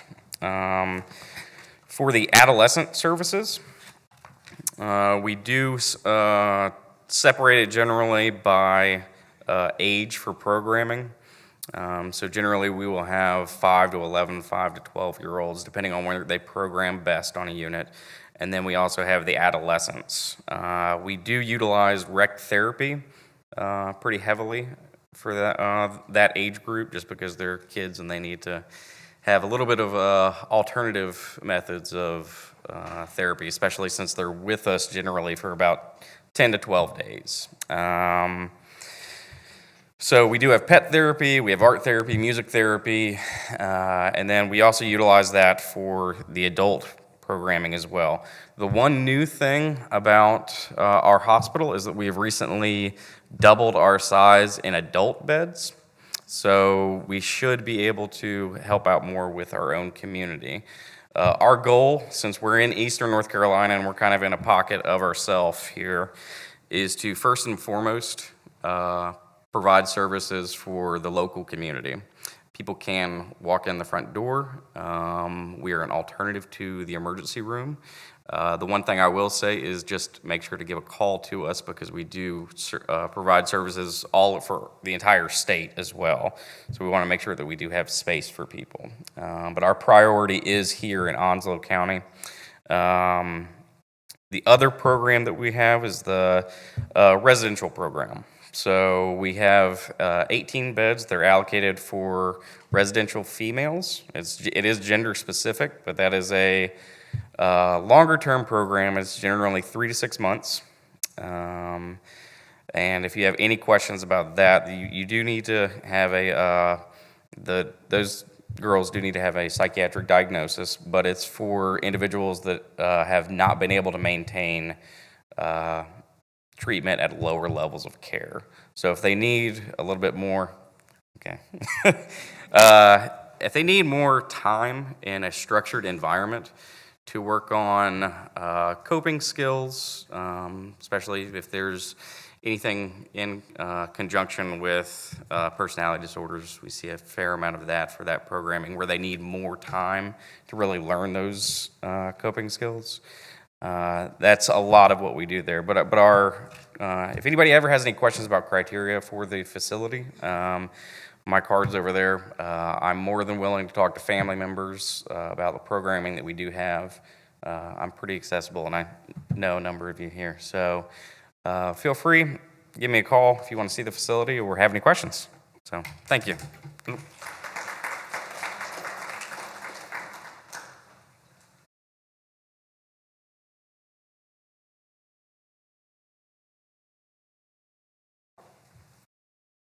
Hello, I'm Donna Gargett with Blank Canvas Awareness Art. On the paperwork, we're also listed as A and B tutoring solutions. So we're the first two on your resource guide. We did start as A and B tutoring solutions. And so some people in the community still know us as that, but we are a 501c3, and we're much more than just tutoring. Really, our mission is to create colorful solutions for dyslexia, ADHD, and ADD. And so we do that in several ways. Tutoring is one of them. We also found that we needed to provide education to our community. So I know there's several different organizations that I've spoke at, and I'd love to speak to more of you about dyslexia. And we also help with advocating. Dyslexia isn't something that most people are talking about in the community, although a lot of parents have an idea that maybe their child's struggling, and so they're looking for resources. And so through our education, we're able to help them advocate for their child as well. And then we also have mentoring. And so being in Jacksonville, where there is a lot of movement, we really see it as an opportunity for people to learn a specialized resource. And so we're always looking for tutors. We found that our retired teachers have become the best tutors. And so since we're growing, we're definitely looking for more tutors. We do have a table over there with our banner that's our Dyslexia Warrior definition.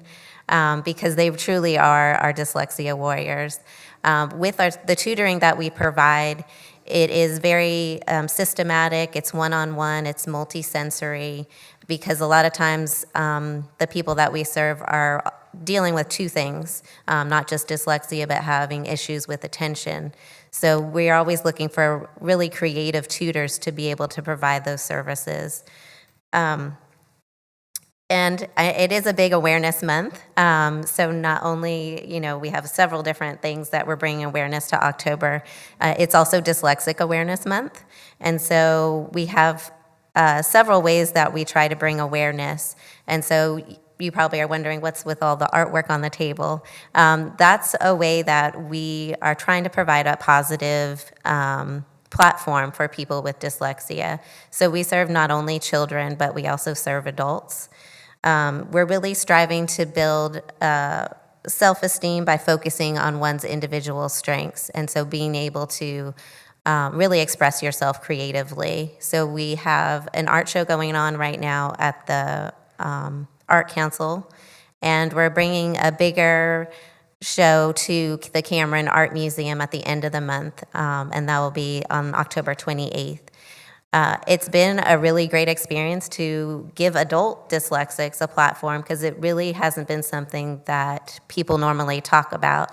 So through this journey, I've been able to meet several of our adult dyslexics in our community, which, I'm finding the statistic of 40% of entrepreneurs are dyslexic to be true in our own community. So many of the people that have been providing resources, from our printing to venues, it starts that conversation, and we're able to connect in that way. Some of the artwork as well, we have, it's a reprint of an artist in Ireland, and so through social media, I've been able to connect with people. So how many of you serve children or adults? Okay, so dyslexia affects 1 in 5 people. So I challenge you guys to really help bring awareness, grab some flyers, put it up where you work. Help me start that conversation about dyslexia. It's so much more than getting letters backwards. It really affects several different areas: listening, memory, reading, motor control, writing, spelling, spatial abilities. Those are the things that we want to get that information out to the public. You can identify it with a 92 accuracy rate at 5.5. So our goal is to help identify those kids. We don't provide the testing ourselves, but we do provide places where they can get tested. We can screen to see if the method that we use is appropriate to use for that person. So I'll be at the table, and thank you so much.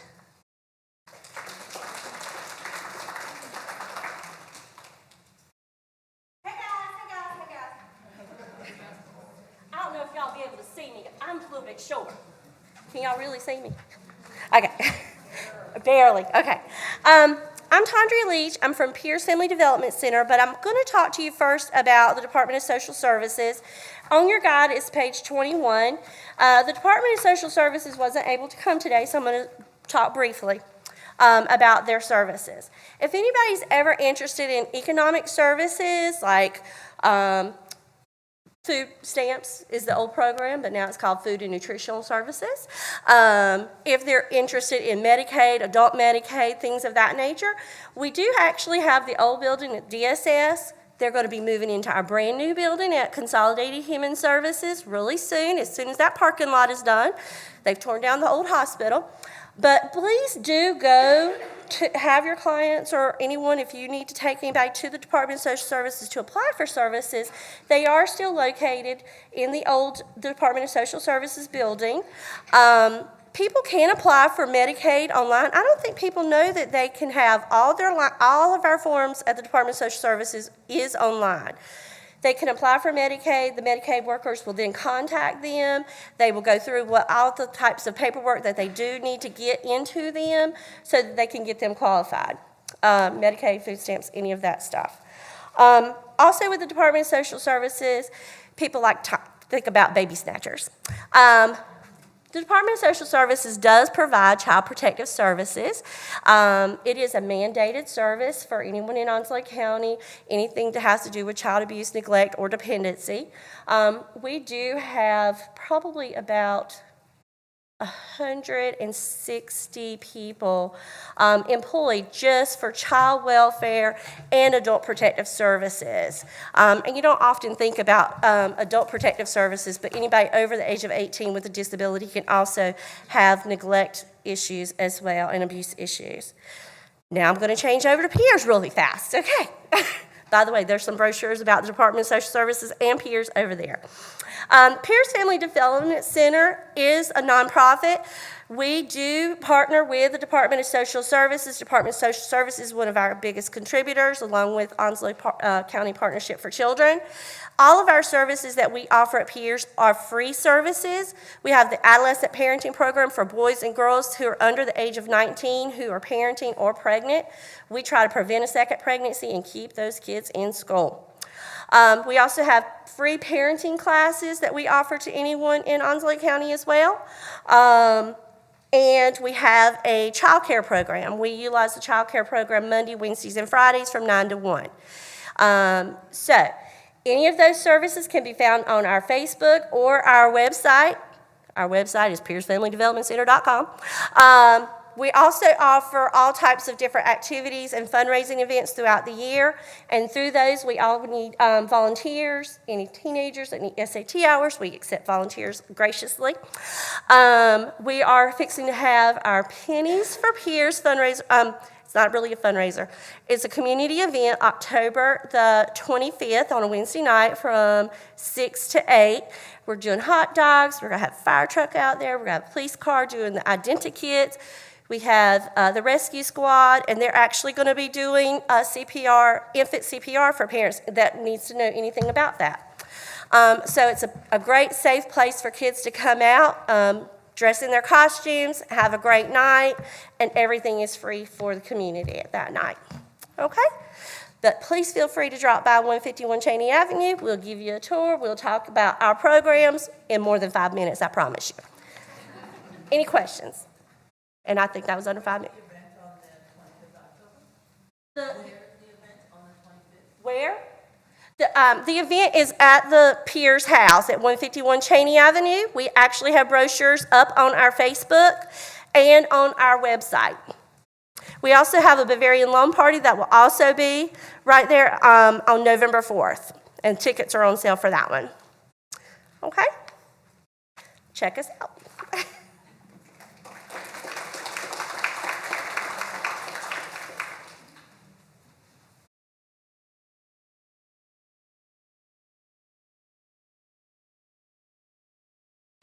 Well, I'm not starting off with song, but hopefully you remember me anyway.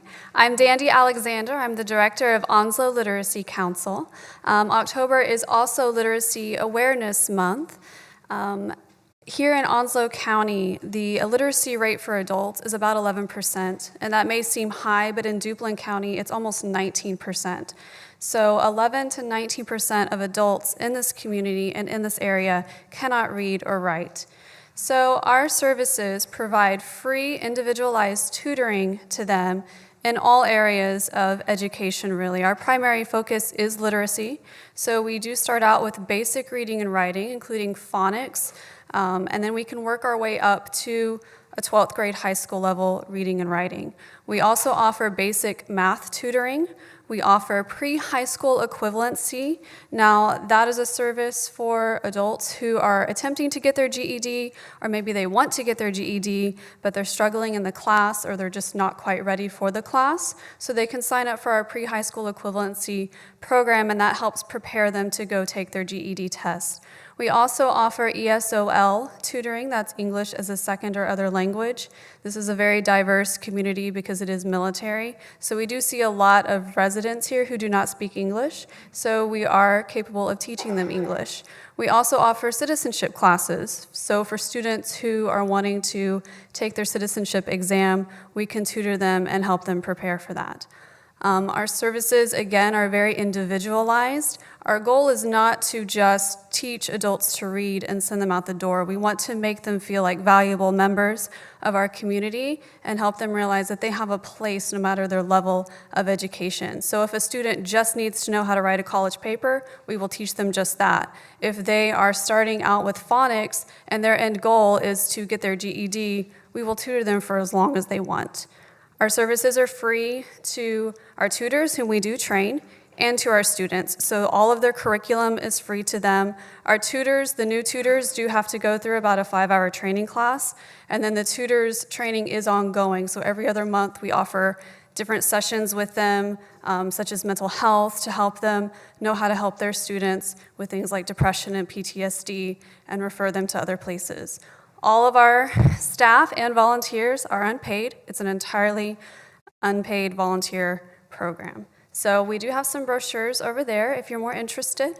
Our number is 910-353-0831. Are there any questions? Yes, ma'am. Dandy Alexander, D-A-N-D-I. Any other questions?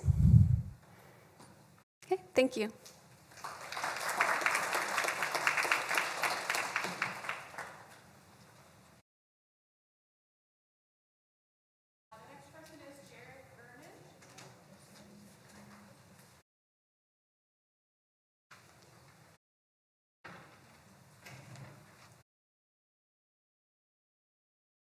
Good morning.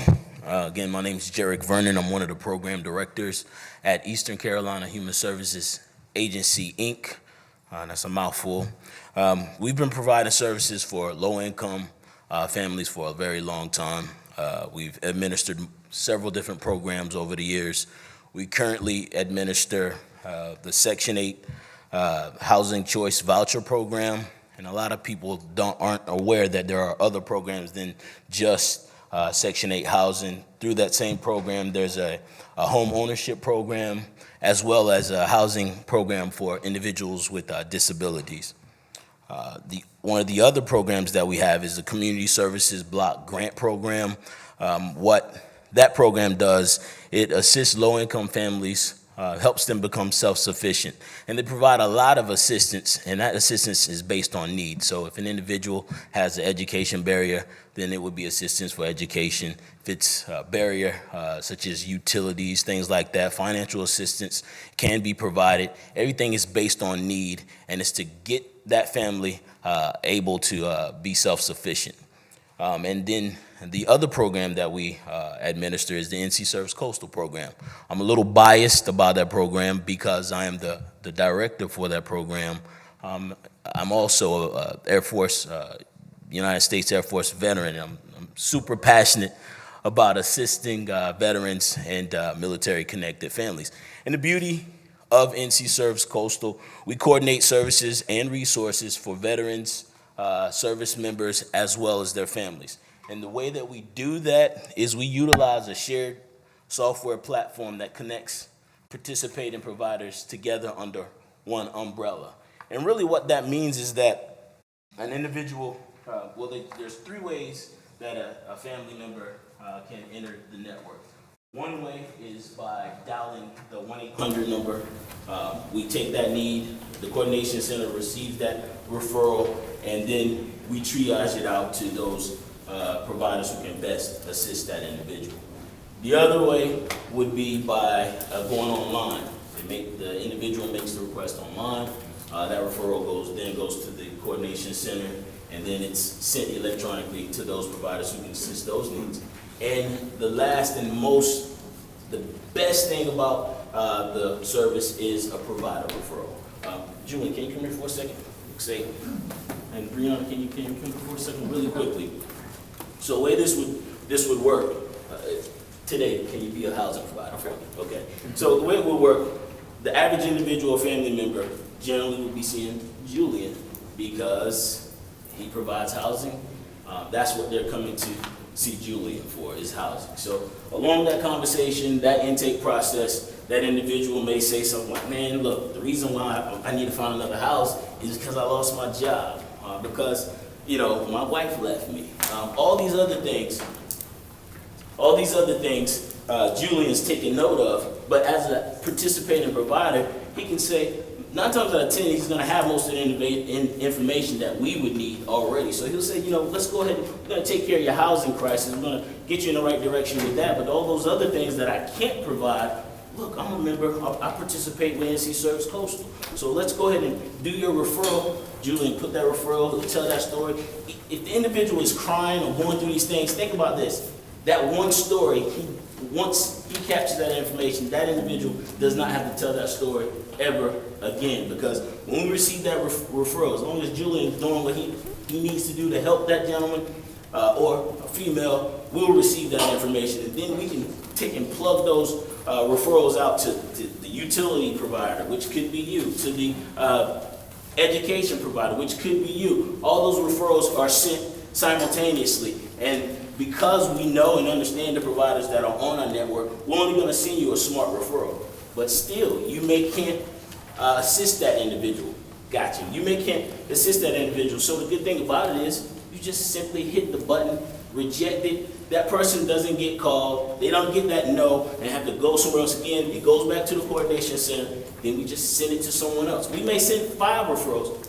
Beauty of that. Everyone that doesn't respond to that referral is rejected. Once it gets accepted by the individual or the organization that can help them, it's accepted. There's complete visibility, tracking. I mean, there's really no reason why, if you provide services to our military connected individuals, why you shouldn't be a part of it. It's free, it's web-based, we provide all the support that you need, and it's gonna help you to continue to do the things that you specialize in and allow us to assist you with the things you don't.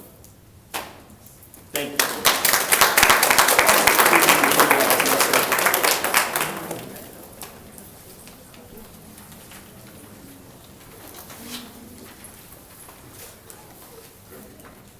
Good morning, everybody. My name is Wanda Sato. I'm with Marine Corps Family Team Building of Camp Lejeune in New River.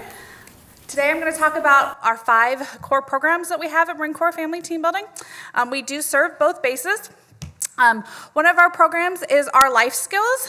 Life Skills program covers a variety of different classes. We have basic anger management, stress management, emergency preparedness. We also have a class called Before I Do, which are those that are looking to get married, being married up to 2 years, to get them on the right foundational class. If they have been married more than 2 years, we have 12 hours to a great marriage. If they're not at the marriage timeline in their life, we have Discovering Your Right Fit to try to find what you're looking for in a partner.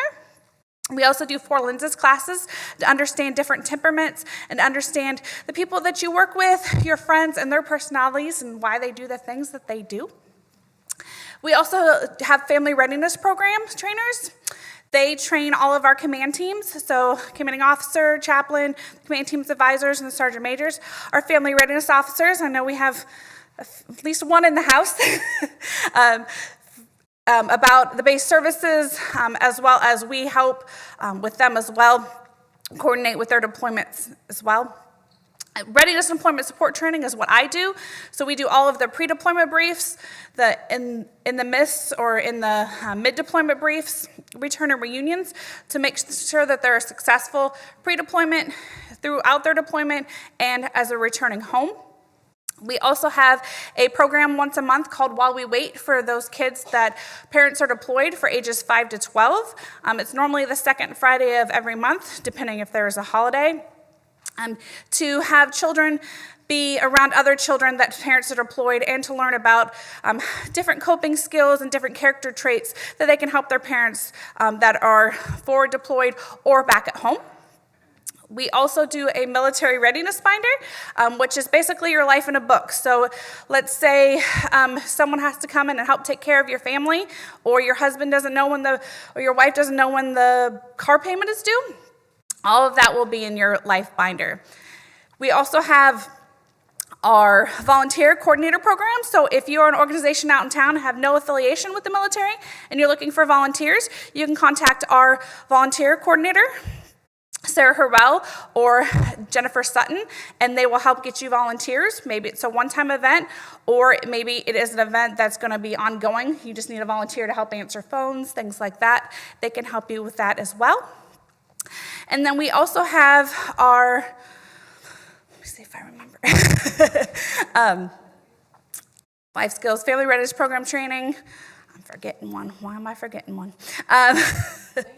Links, that's the one I'm thinking of. I used to be the Links trainer. That's the bad part. So we have Links, which is basically Marine Corps 101, Introduction to the Marine Corps, whether you have been in the Marine Corps, whether you're a spouse, parent, child.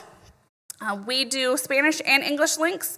Whether you're new to the area or you've been in the area for a while, come out and see us. You can visit our website, www.mccs-lejeune-newriver.com/mcftb. Thank you.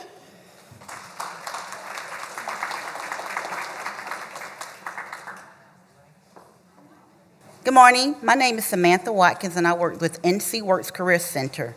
NC Works is an organization providing services to employers and to job seekers. For employers, we serve as an information storage warehouse where employers can place job orders through our online job search board. We offer our services as a middle person conducting preliminary screening based on a set of parameters that employers set.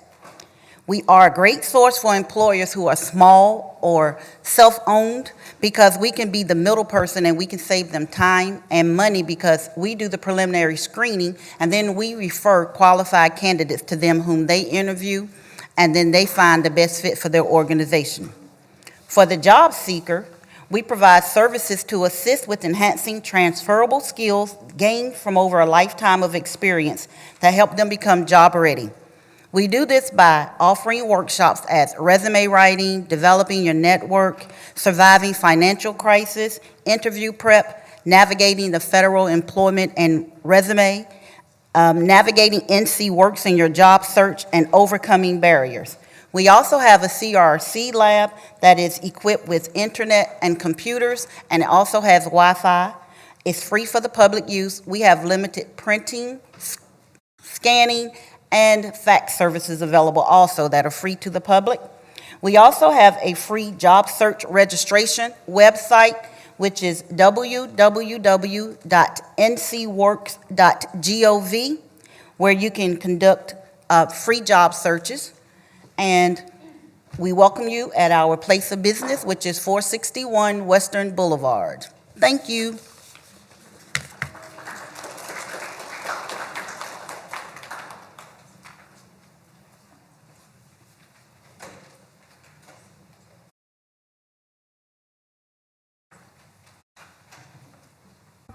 Good morning. My name is Jenny Ormsby, and I work for MCCS with the Family Member Employment Assistance Program. Similar to what NC Works does, we serve active duty spouses, family members, including dependents that are at the youth level or even parents who are dependents, as well as DoD civilian employees and retirees in their job search process.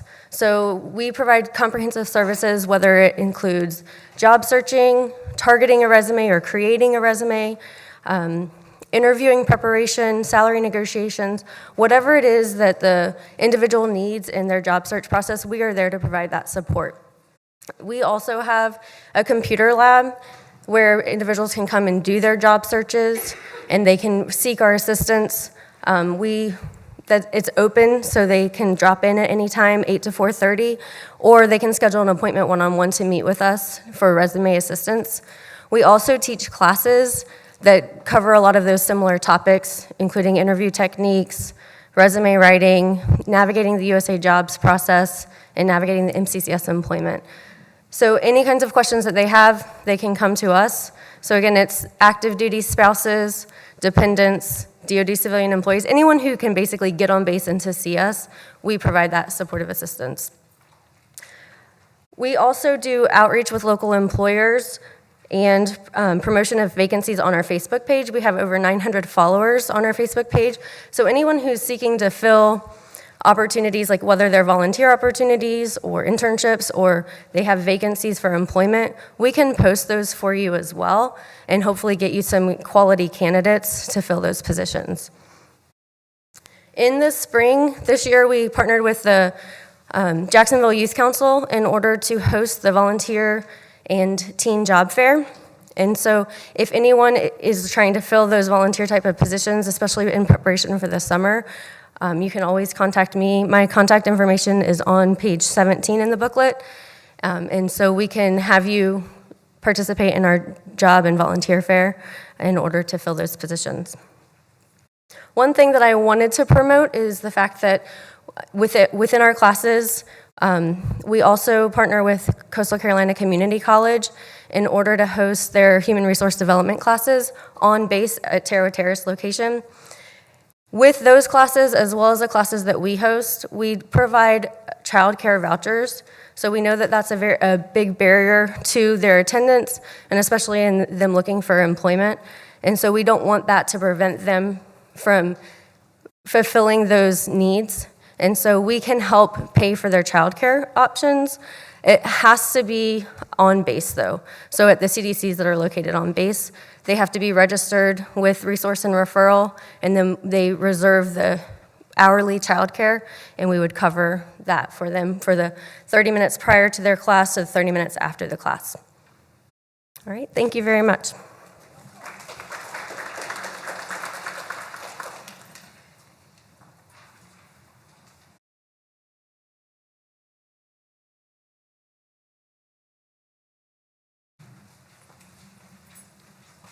Good morning. My name is Lisa Mobley. I'm with Onslow County Senior Services, Consolidated Human Services. We're located at 4024 Richlands Highway. Our phone number is 455-2747. We have many different things to offer at our senior center. We have different programs: our adult daycare, our in-home services, our CAP services, home health and hospice, Meals on Wheels, and congregate nutrition. We also have many clubs: Bible class, line dancing, the art club, wood carving, crochet club, and we have bingo every Friday, which is great. We have a lot of free classes. We have our Living Healthy with Diabetes class, which is a 6-week class. We have our Matter of Balance class, which is an 8-week course. Tai Chi. We also have SHIP counseling that comes every Tuesday to help with Medicare Part D. We have a fitness program where you can come and use our fitness equipment. We have aerobics, Pilates, chair exercises. We also take fun trips with our seniors. They just went to Alaska on an Alaskan cruise 2 weeks ago. We're going to Ireland next year. So if you know any seniors that are interested and need any of our services, please give us a call, 455-2747. Thank you.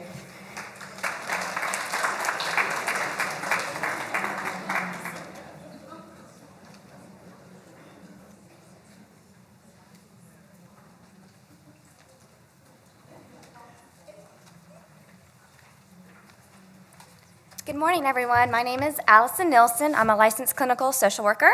And my name's Michelle Spillane. I'm a mental health counselor. And we're both resilience trainers at Families Overcoming Under Stress, or FOCUS. FOCUS is an evidence-based program grounded in over 20 years of research. And we work with military families and couples, either active duty or activated reservists. Yes, so we are going to be teaching our families and our couples and children as young as 3, basically 5 core resilience skills. So it's going to be problem solving, goal setting, emotional regulation, communication, and managing your stress.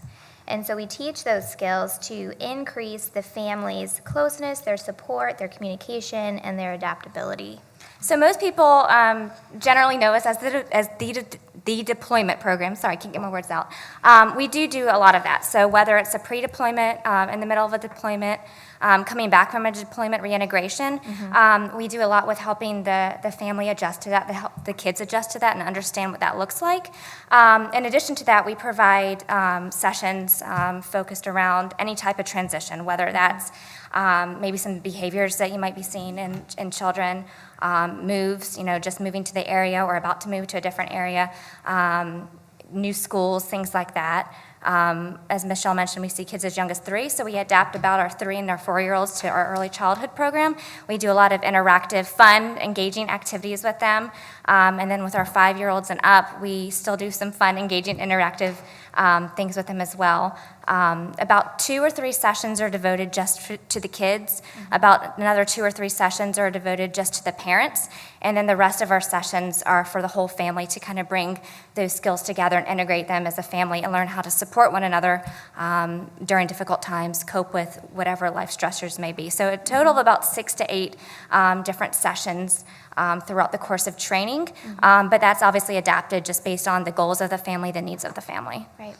In our couples program, you can be dating, engaged, married, in a relationship basically, with or without children, and it's typically only about 6 sessions.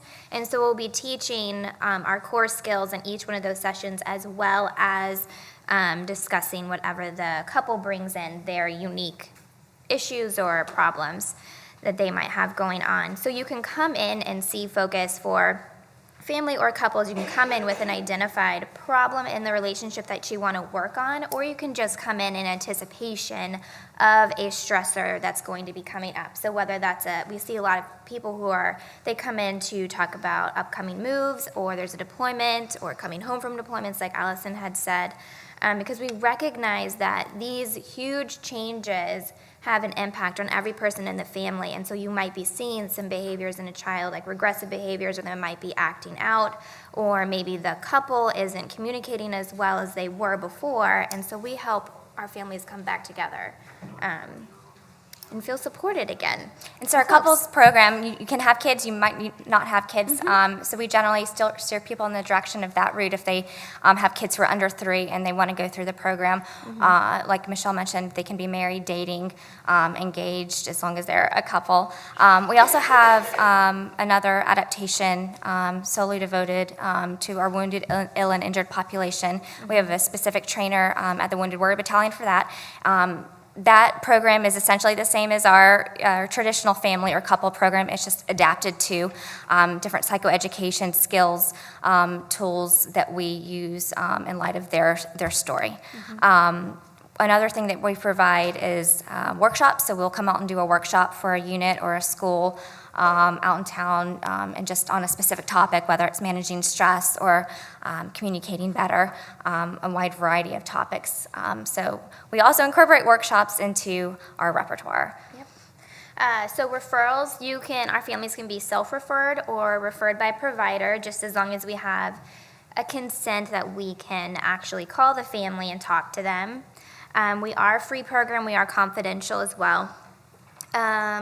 We are located across the United States at various Marine Corps bases, overseas as well, and then here in North Carolina, we are located at Lejeune, New River, Stone Bay, so that's MARSOC, and then Wounded Warrior and Cherry Point.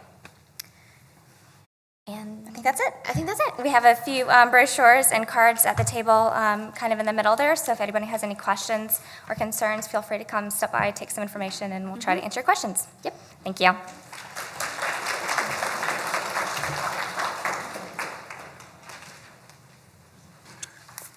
Good morning, everyone. My name is Chris Slater, and I'm the Community Liaison for Child Support Services here in Onslow County. Now, because of the size and scope of the child support program, we want to keep this presentation very, very simple and very basic. As some of you may know, child support is a federally mandated program. It's actually a part of the Federal Social Security Act and was initiated or actually enacted by Congress in 1975. We have 5 basic services that we offer. We have location of a non-custodial parent if a location is at issue. We work to establish paternity if paternity is at issue. We establish the court orders. We enforce those court orders. And we collect and distribute the funds based on what the judge has ordered for the order. Now, we also have some outreach opportunities that I want to make sure that you're aware of. We have a location on base, TT2, and we're there Mondays from 10 a.m. until 3 p.m. That's at TT2. It's at the WIC site. That's, let me get that address for you. That's 2455 Iwo Jima Boulevard. That's on Mondays from 10 to 3, and we can be reached there at that location at 937-1477. Our main office is located in town at 201 Parkwood Drive. It's at the intersection of Parkwood and Commerce.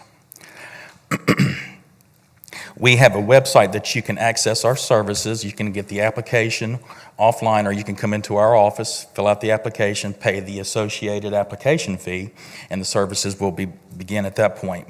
But we have a website. It's www.onslowcountycsscharlessamsam.com.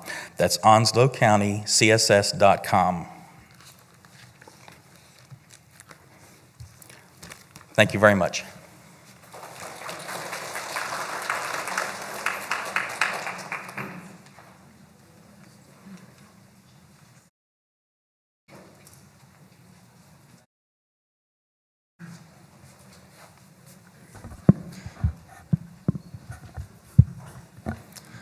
Good morning. My name is Pat Larkin. I work for the Exceptional Family Member Program just by a show of hands, how many people have ever heard of us?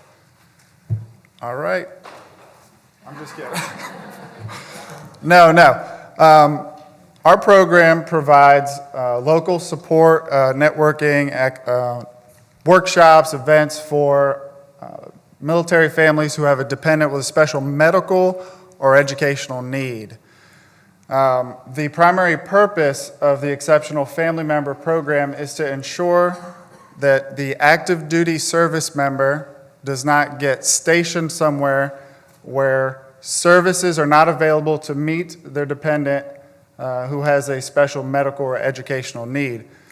And one thing that we could really use some help and support with is to ask you guys to refer people to our services so we can fulfill and meet that mission that we're required to by Marine Corps order.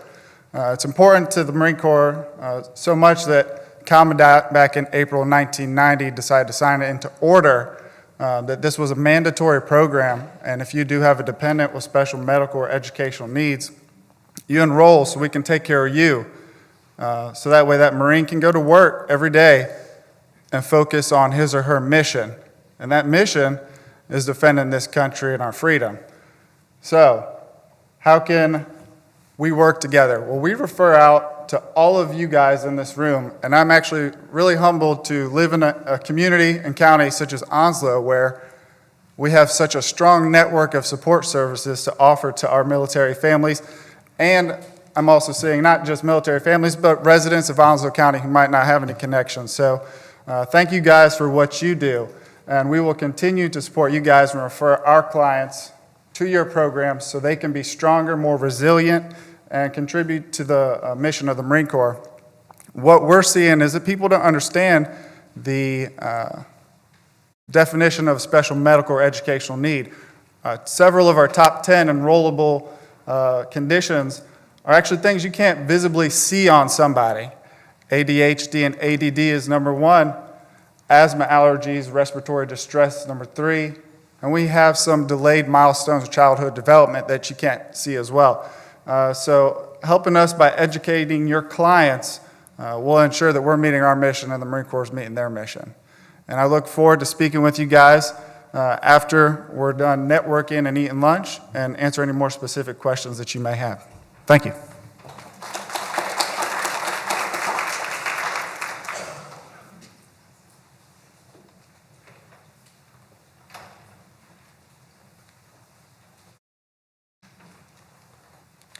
Good morning. My name is Pamela Trafton, and I work with the City of Jacksonville Community Engagement Department. So primarily what our department covers is the residential rehab, down payment assistance, which includes homebuyer education course, and primarily I cover the youth council of the City of Jacksonville as well. So with residential rehab, the residential owner must sign a housing rehabilitation agreement, and they must meet the HUD's household income requirements to qualify for the program. They must be a resident of the City of Jacksonville, so for those that are within Onslow County, this program would not work. The property must be zoned for residential use, and the property must be in need of structural repairs and/or repairs necessary to comply with city codes. Under down payment assistance, we have the Homebuyers Education course. That one meets every other month on the 3rd Saturday. So our next meeting is coming up November 18th from 8 a.m. to 5 p.m. Each meeting takes place at City Hall, and the investment is $10. With the down payment assistance, there are professionals that come out and actually speak with potential home buyers, from realtors, mortgage lenders, there's credit and financial planning services, and then you also have home inspectors and foreclosures prevention. So not only are we teaching the potential home buyers how to purchase a house, but we're also teaching them how to maintain their house and not potentially lose it through foreclosures. And with the Youth Council, we meet the first Thursday of every month, and the Youth Council is geared towards high school students in all of the City of Jacksonville and including Lejeune, so Lejeune high school students as well. So it's the first Thursdays at 6 p.m. at City Hall. And the Youth Council has an executive committee that operates just as the City Council does as well. So it's a youth council led by the youth. They decide what the youth will partake in, what programs they would like to see, what they would like to do from a community involvement. They're partnering with Onslow Oktoberfest on October 28th, and they're doing their partnership by working with the children's area. And at a youth council, we've developed Harmony, which is a philanthropic division where the youth actually learn how to go over grants and give out money to other youth organizations. So they are in the process now of being trained to read proposals that the youth organizations will present. And then they will actually give out funds to those youth organizations based off the applications that they received in. So if you have any kids that are not involved in the youth council, it is, again, welcome to anyone that is in high school, and it is the first Thursday of every month. Thank you.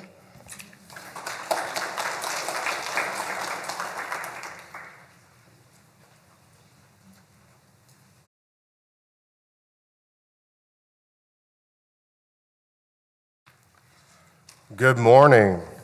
All right, so I'm Dan Whitten. As most of you guys know, I am one of the co-chairs of the Onslow Community Collaborative.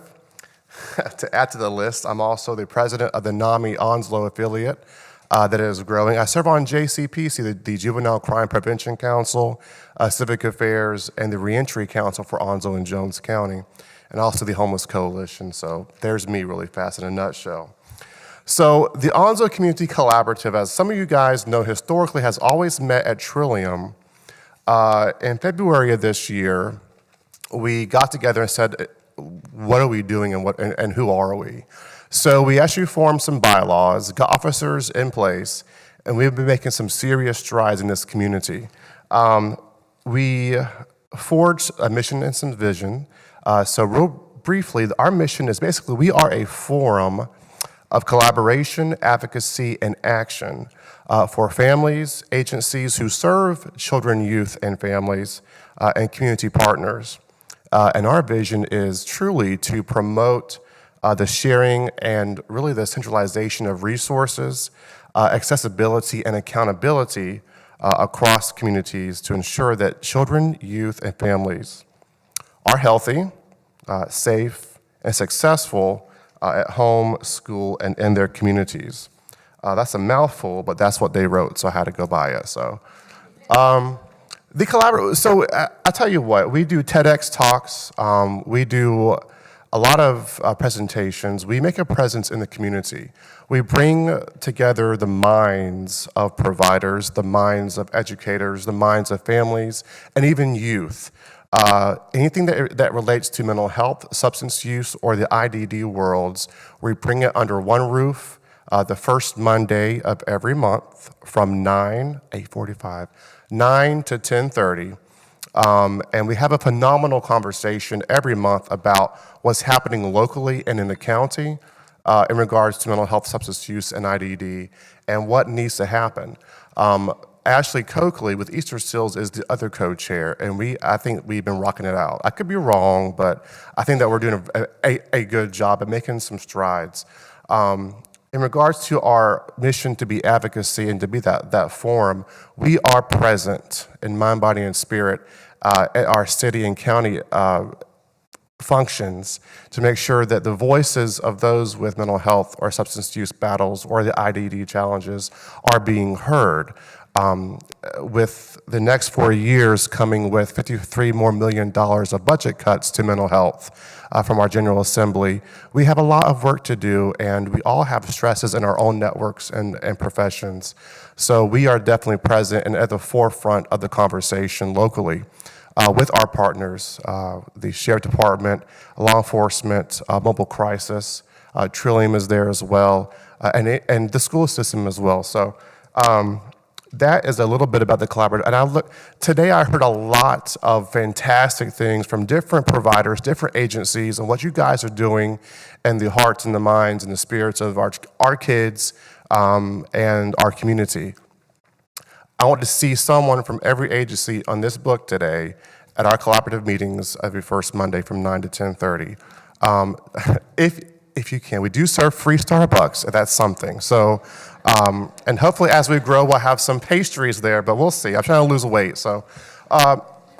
Upcoming on the October 30th, the collaborative is partnering with CSAP, the Sneedsbury Hope Group, MCCS. We're also partnering with possibly the school system in the state of Jacksonville to have our first URA vigil. This is Onslow Remember, Act, and Heal. This is going to be on the 30th of October at 6 p.m. at the Commons Rec Center at the Fountain area. This vigil is to end the Red Ribbon Week awareness. So anybody who's lost someone from addiction, drugs, or suicide are invited to come out there and to join our community, friends and families, to kind of bring support to those individuals and to just remember those lives that have been lost to those issues that are a crisis in our own community. The collaborative is also planning the first ever mental health and substance use conference for Onslow County. Yes, we can say yes to that. March the 10th is the tentative date, 2018, of the conference, tentatively at the community college, at the auditorium, and elsewhere. Brunch will be served for free, and we will have childcare there for free available to families who want to come and learn. We'll have some breakout sessions about many different topics. If your agency wants to facilitate a breakout session, which means do not just promote your stuff or bring business cards, it means teach something as well. OnslowSOC.org is our new website that was built last night, thanks to me. I was supposed to be asleep, but whatever. OnslowSOC.org. That's the System of Care Community Collaborative. And we have been historically known to be a part of Trillium. We are not. We are the community's System of Care Community Collaborative. Go there. You'll see in the nice green section, facilitator applications are now open. Just pop that button right there. Put who you're with, what you want to teach, and we'll contact you directly. This is going to be a phenomenal event to bring education to not just the families and youth in the community, but also our leadership, the school board, the school system, city and county government, hopefully. There's always a need for education and a parallel of dialogue. So be engaged. And before I end my rambling for the collaborative, I want you all to take a moment and recognize that each of you in here play a very serious role in the lives that you touch each day. It can be very stressful, mobile crisis, myself, and the things that we do. Human services comes at a cost of time and spirit sometimes. Let's all be mindful that we each in here today are serious movers and shakers of this community. We empower individuals and kids to be successful when they usually don't have any hope, okay? So whenever I work with the people who I work with, I mention mirror moments. Have a mirror moment at least once a day. Go in the mirror, I don't care if you just woke up or you're going to bed, and recognize that I am me, I am enough. I'm not perfect, but I make a difference as a provider, as an advocate, or just as a consumer of services. So thank you all for what you do, and I look forward to seeing all of you at our meetings and to be engaged in the conversation, dialogue of our community. Thank you so much. Oh, I see hands. Okay, what's up? Who? I am so sorry, Lord. So we meet at the new health, I'm not saying that big word. We meet at the new health department, okay? 612 College Street.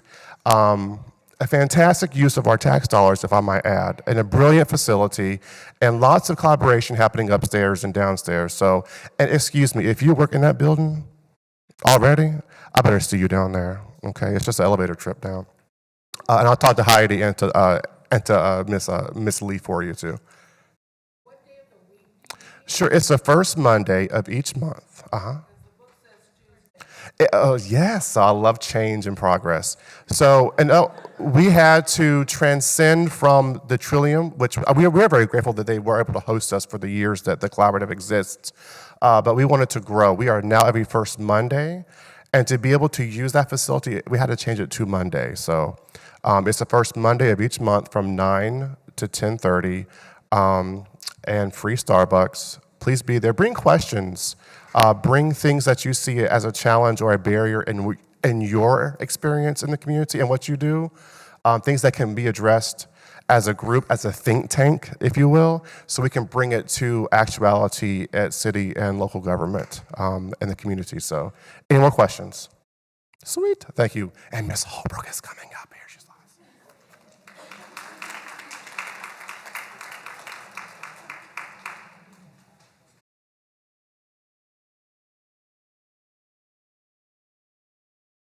Hello, I'm Kathleen Holbrook. I'm director of the Child Advocacy Center of Onslow County, and I have worked with many of you in this room, so this should be short and sweet.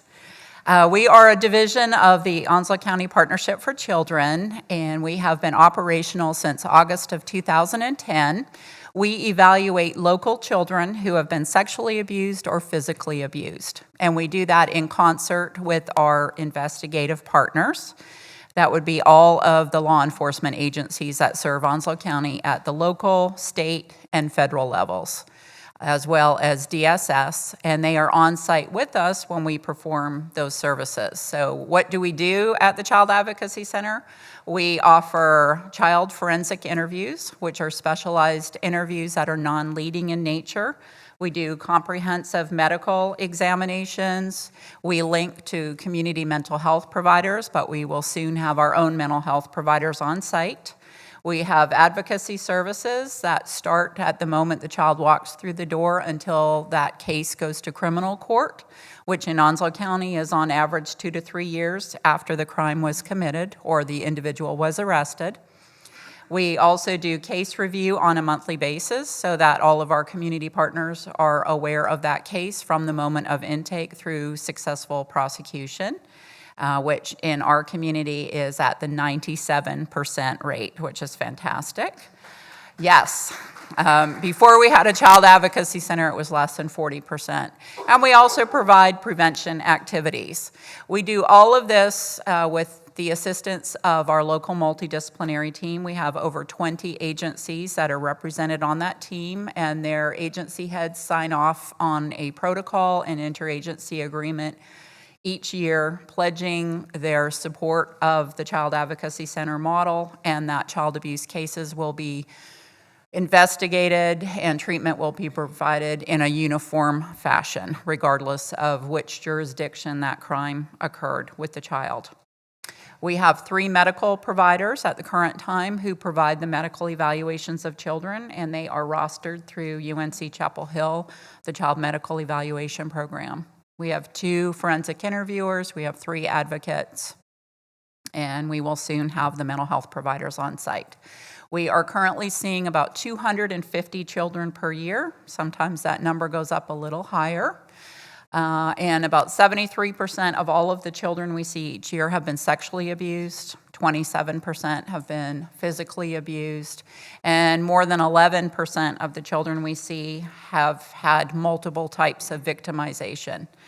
They may be physically, sexually abused, as well as neglected. 43% of the children we see are military dependents, 29% are military offenders. And we work very closely with our prosecutors, both in the community as well as aboard Camp Lejeune. And that's a quick summary of what we do. I will be here at lunchtime if anybody wants to talk with me in more detail. Thank you so much for your support.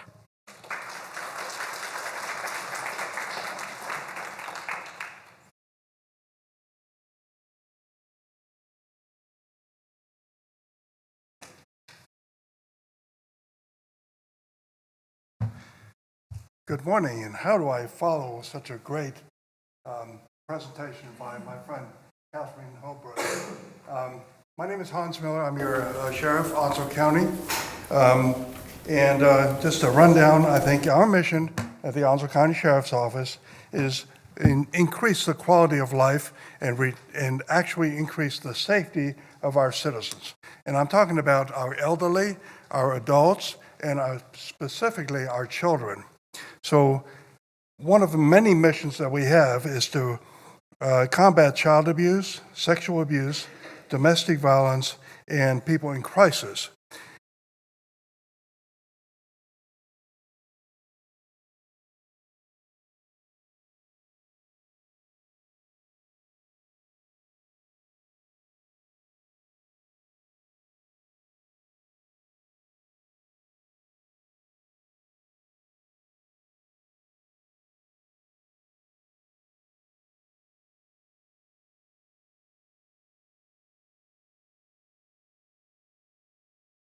Reports an incident, we dispatch a deputy.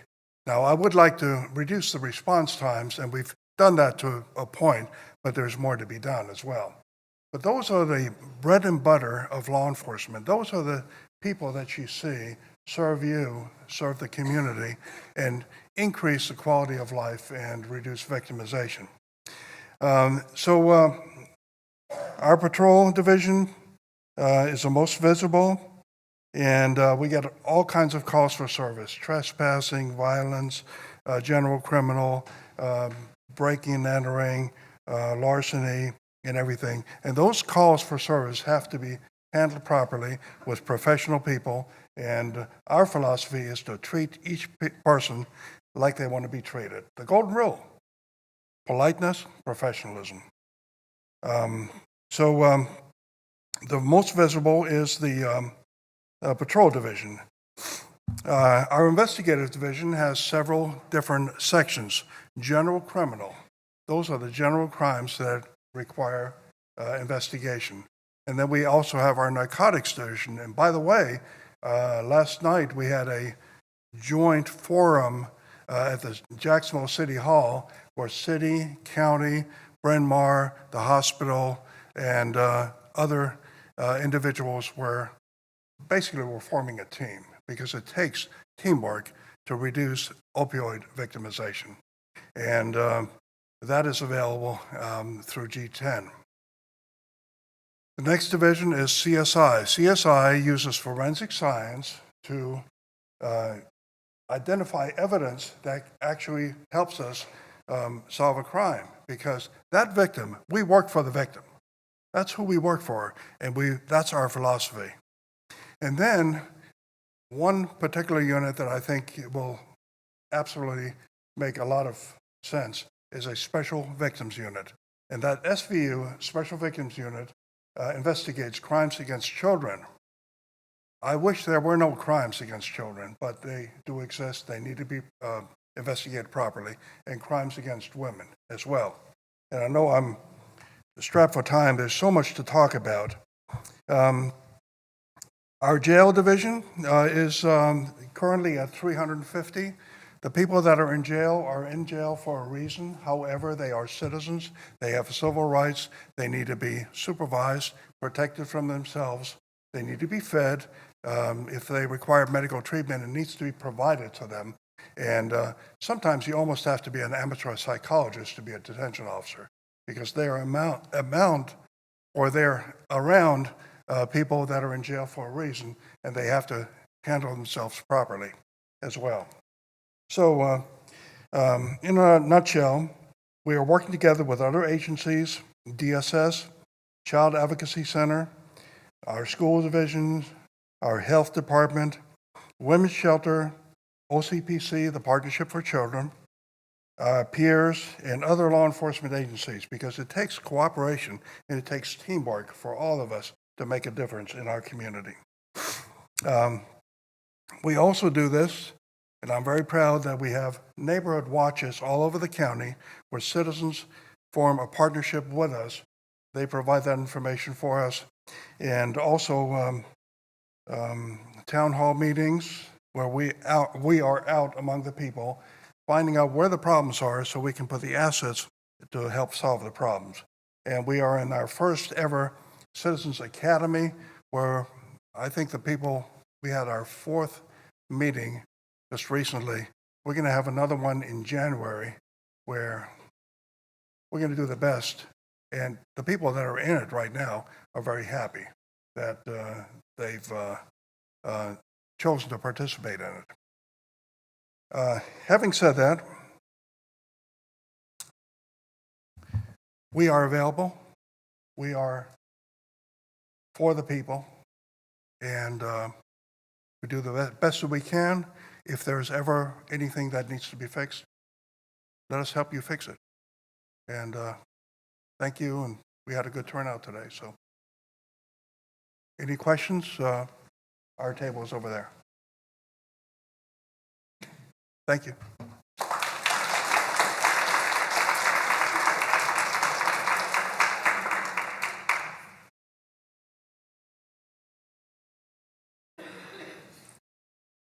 All right, guys, so I'm going to be the last presenter for today. Again, I am Laken Greenwood. I'm the training coordinator at the Partnership for Children.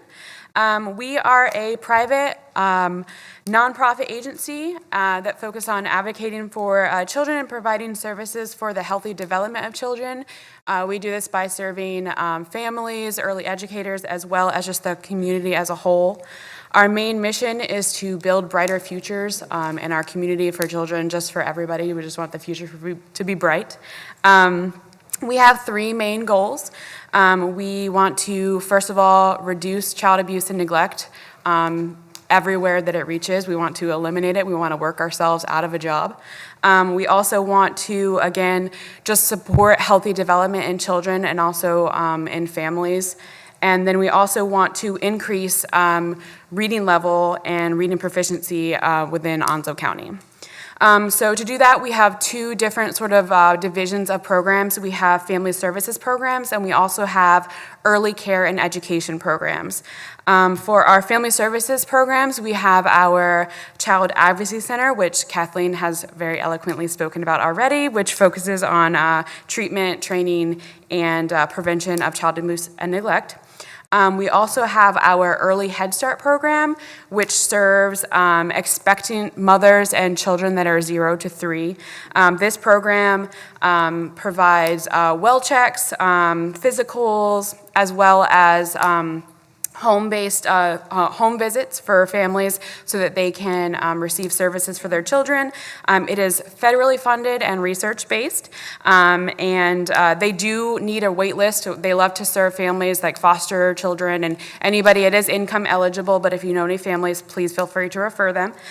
We also have various other parent education programs, such as our Incredible Years program, which there is a basic program, and there's also a autism and speech delay program, and that one, the main goal of those programs is to prepare children for school and also to enhance their social skills.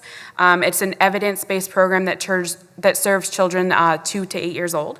We also have Circle of Parents, which is a support group for parents of special needs children.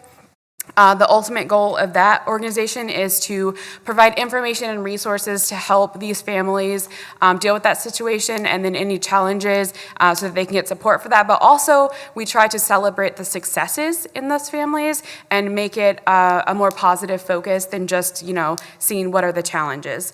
The other parenting program that we have is Triple P, which is based on positive parenting, and this one is centered around finding solutions for challenging behaviors. There's several different ways, there's different levels of Triple P. There are one-on-one sessions, there's group classes, and they also have just launched a new seminar series that we have listed on our training calendar. It's also provided on our website under Parent Skill Building, and that is available for parents, caregivers, educators, anybody who really works with children. You can feel free to reserve them. For all of those parenting programs, we do provide on-site childcare as well as meals at no cost to the families who do attend. So our other division of programs are, again, early care and education programs. We have several programs focused around that. We have our Child Care Resource and Referral Program, which offers free services to family to help them find quality childcare. We also have a resource center within that program, which has a lending library of educational toys and books and just other resources that are available to families. There's two types of memberships they can do. They can do a free one where they can check out, I believe it's 8 items, and then there's also an enhanced membership where they can check out more items, as well as a workroom that's a lot of educators find it very useful, but anybody can join. There is a minimum minimal fee that just covers like construction paper and the cost of doing that. But it's just a minimal fee. And the CCR&R program also submits other various things, like we have a suicide prevention task force, and we have our Safe Kids Coalition and Shape NC, which focuses on healthy initiatives for children to get moving and eat better. We also have our North Carolina pre-K program and 3 school. NC Pre-K serves children that are 4 years old, and they are served in child care centers versus in schools like the Onslow County, or like the county's preschool program. And 3 school serves 3 years old. We want to provide the earliest intervention for families that are either low income, and both of those programs are income eligible. There's information on our website that goes into the specifics of what our eligibility requirements are for that. But the main thing is that we want to promote high quality learning experiences within child cares. And another program that sort of ties into that is we do offer training and technical assistance through our Continuous Quality Enhancement Initiative. We call it CQEI, if you ever hear those come out. And that provides coaching and mentoring services to early education programs and child cares so that they can continue improving on the services they offer for children and families. And we also have training sort of built into that because our technical assistant staff are the ones that are out there doing the work of CQEI. And they provide, like I said, mentoring and coaching. And then also we have our training calendar, which goes up and provides training opportunities that are identified either by our technical assistant staff by being out in the field and seeing like what the need is to support better education for children, as well as needs that are identified by the state through the Division of Child Development and Early Education, as well as like region requirements that are required, like sudden infant death training for people like that, and fire safety and all those kind of fun things. Another program that is very popular is our child care subsidy program, which offers assistance offsetting the cost of child care for families that are low income who are either working and or in school. There are income eligibility, like I said, for that, and all of that specific information is located on our website, which is onslowkids.org.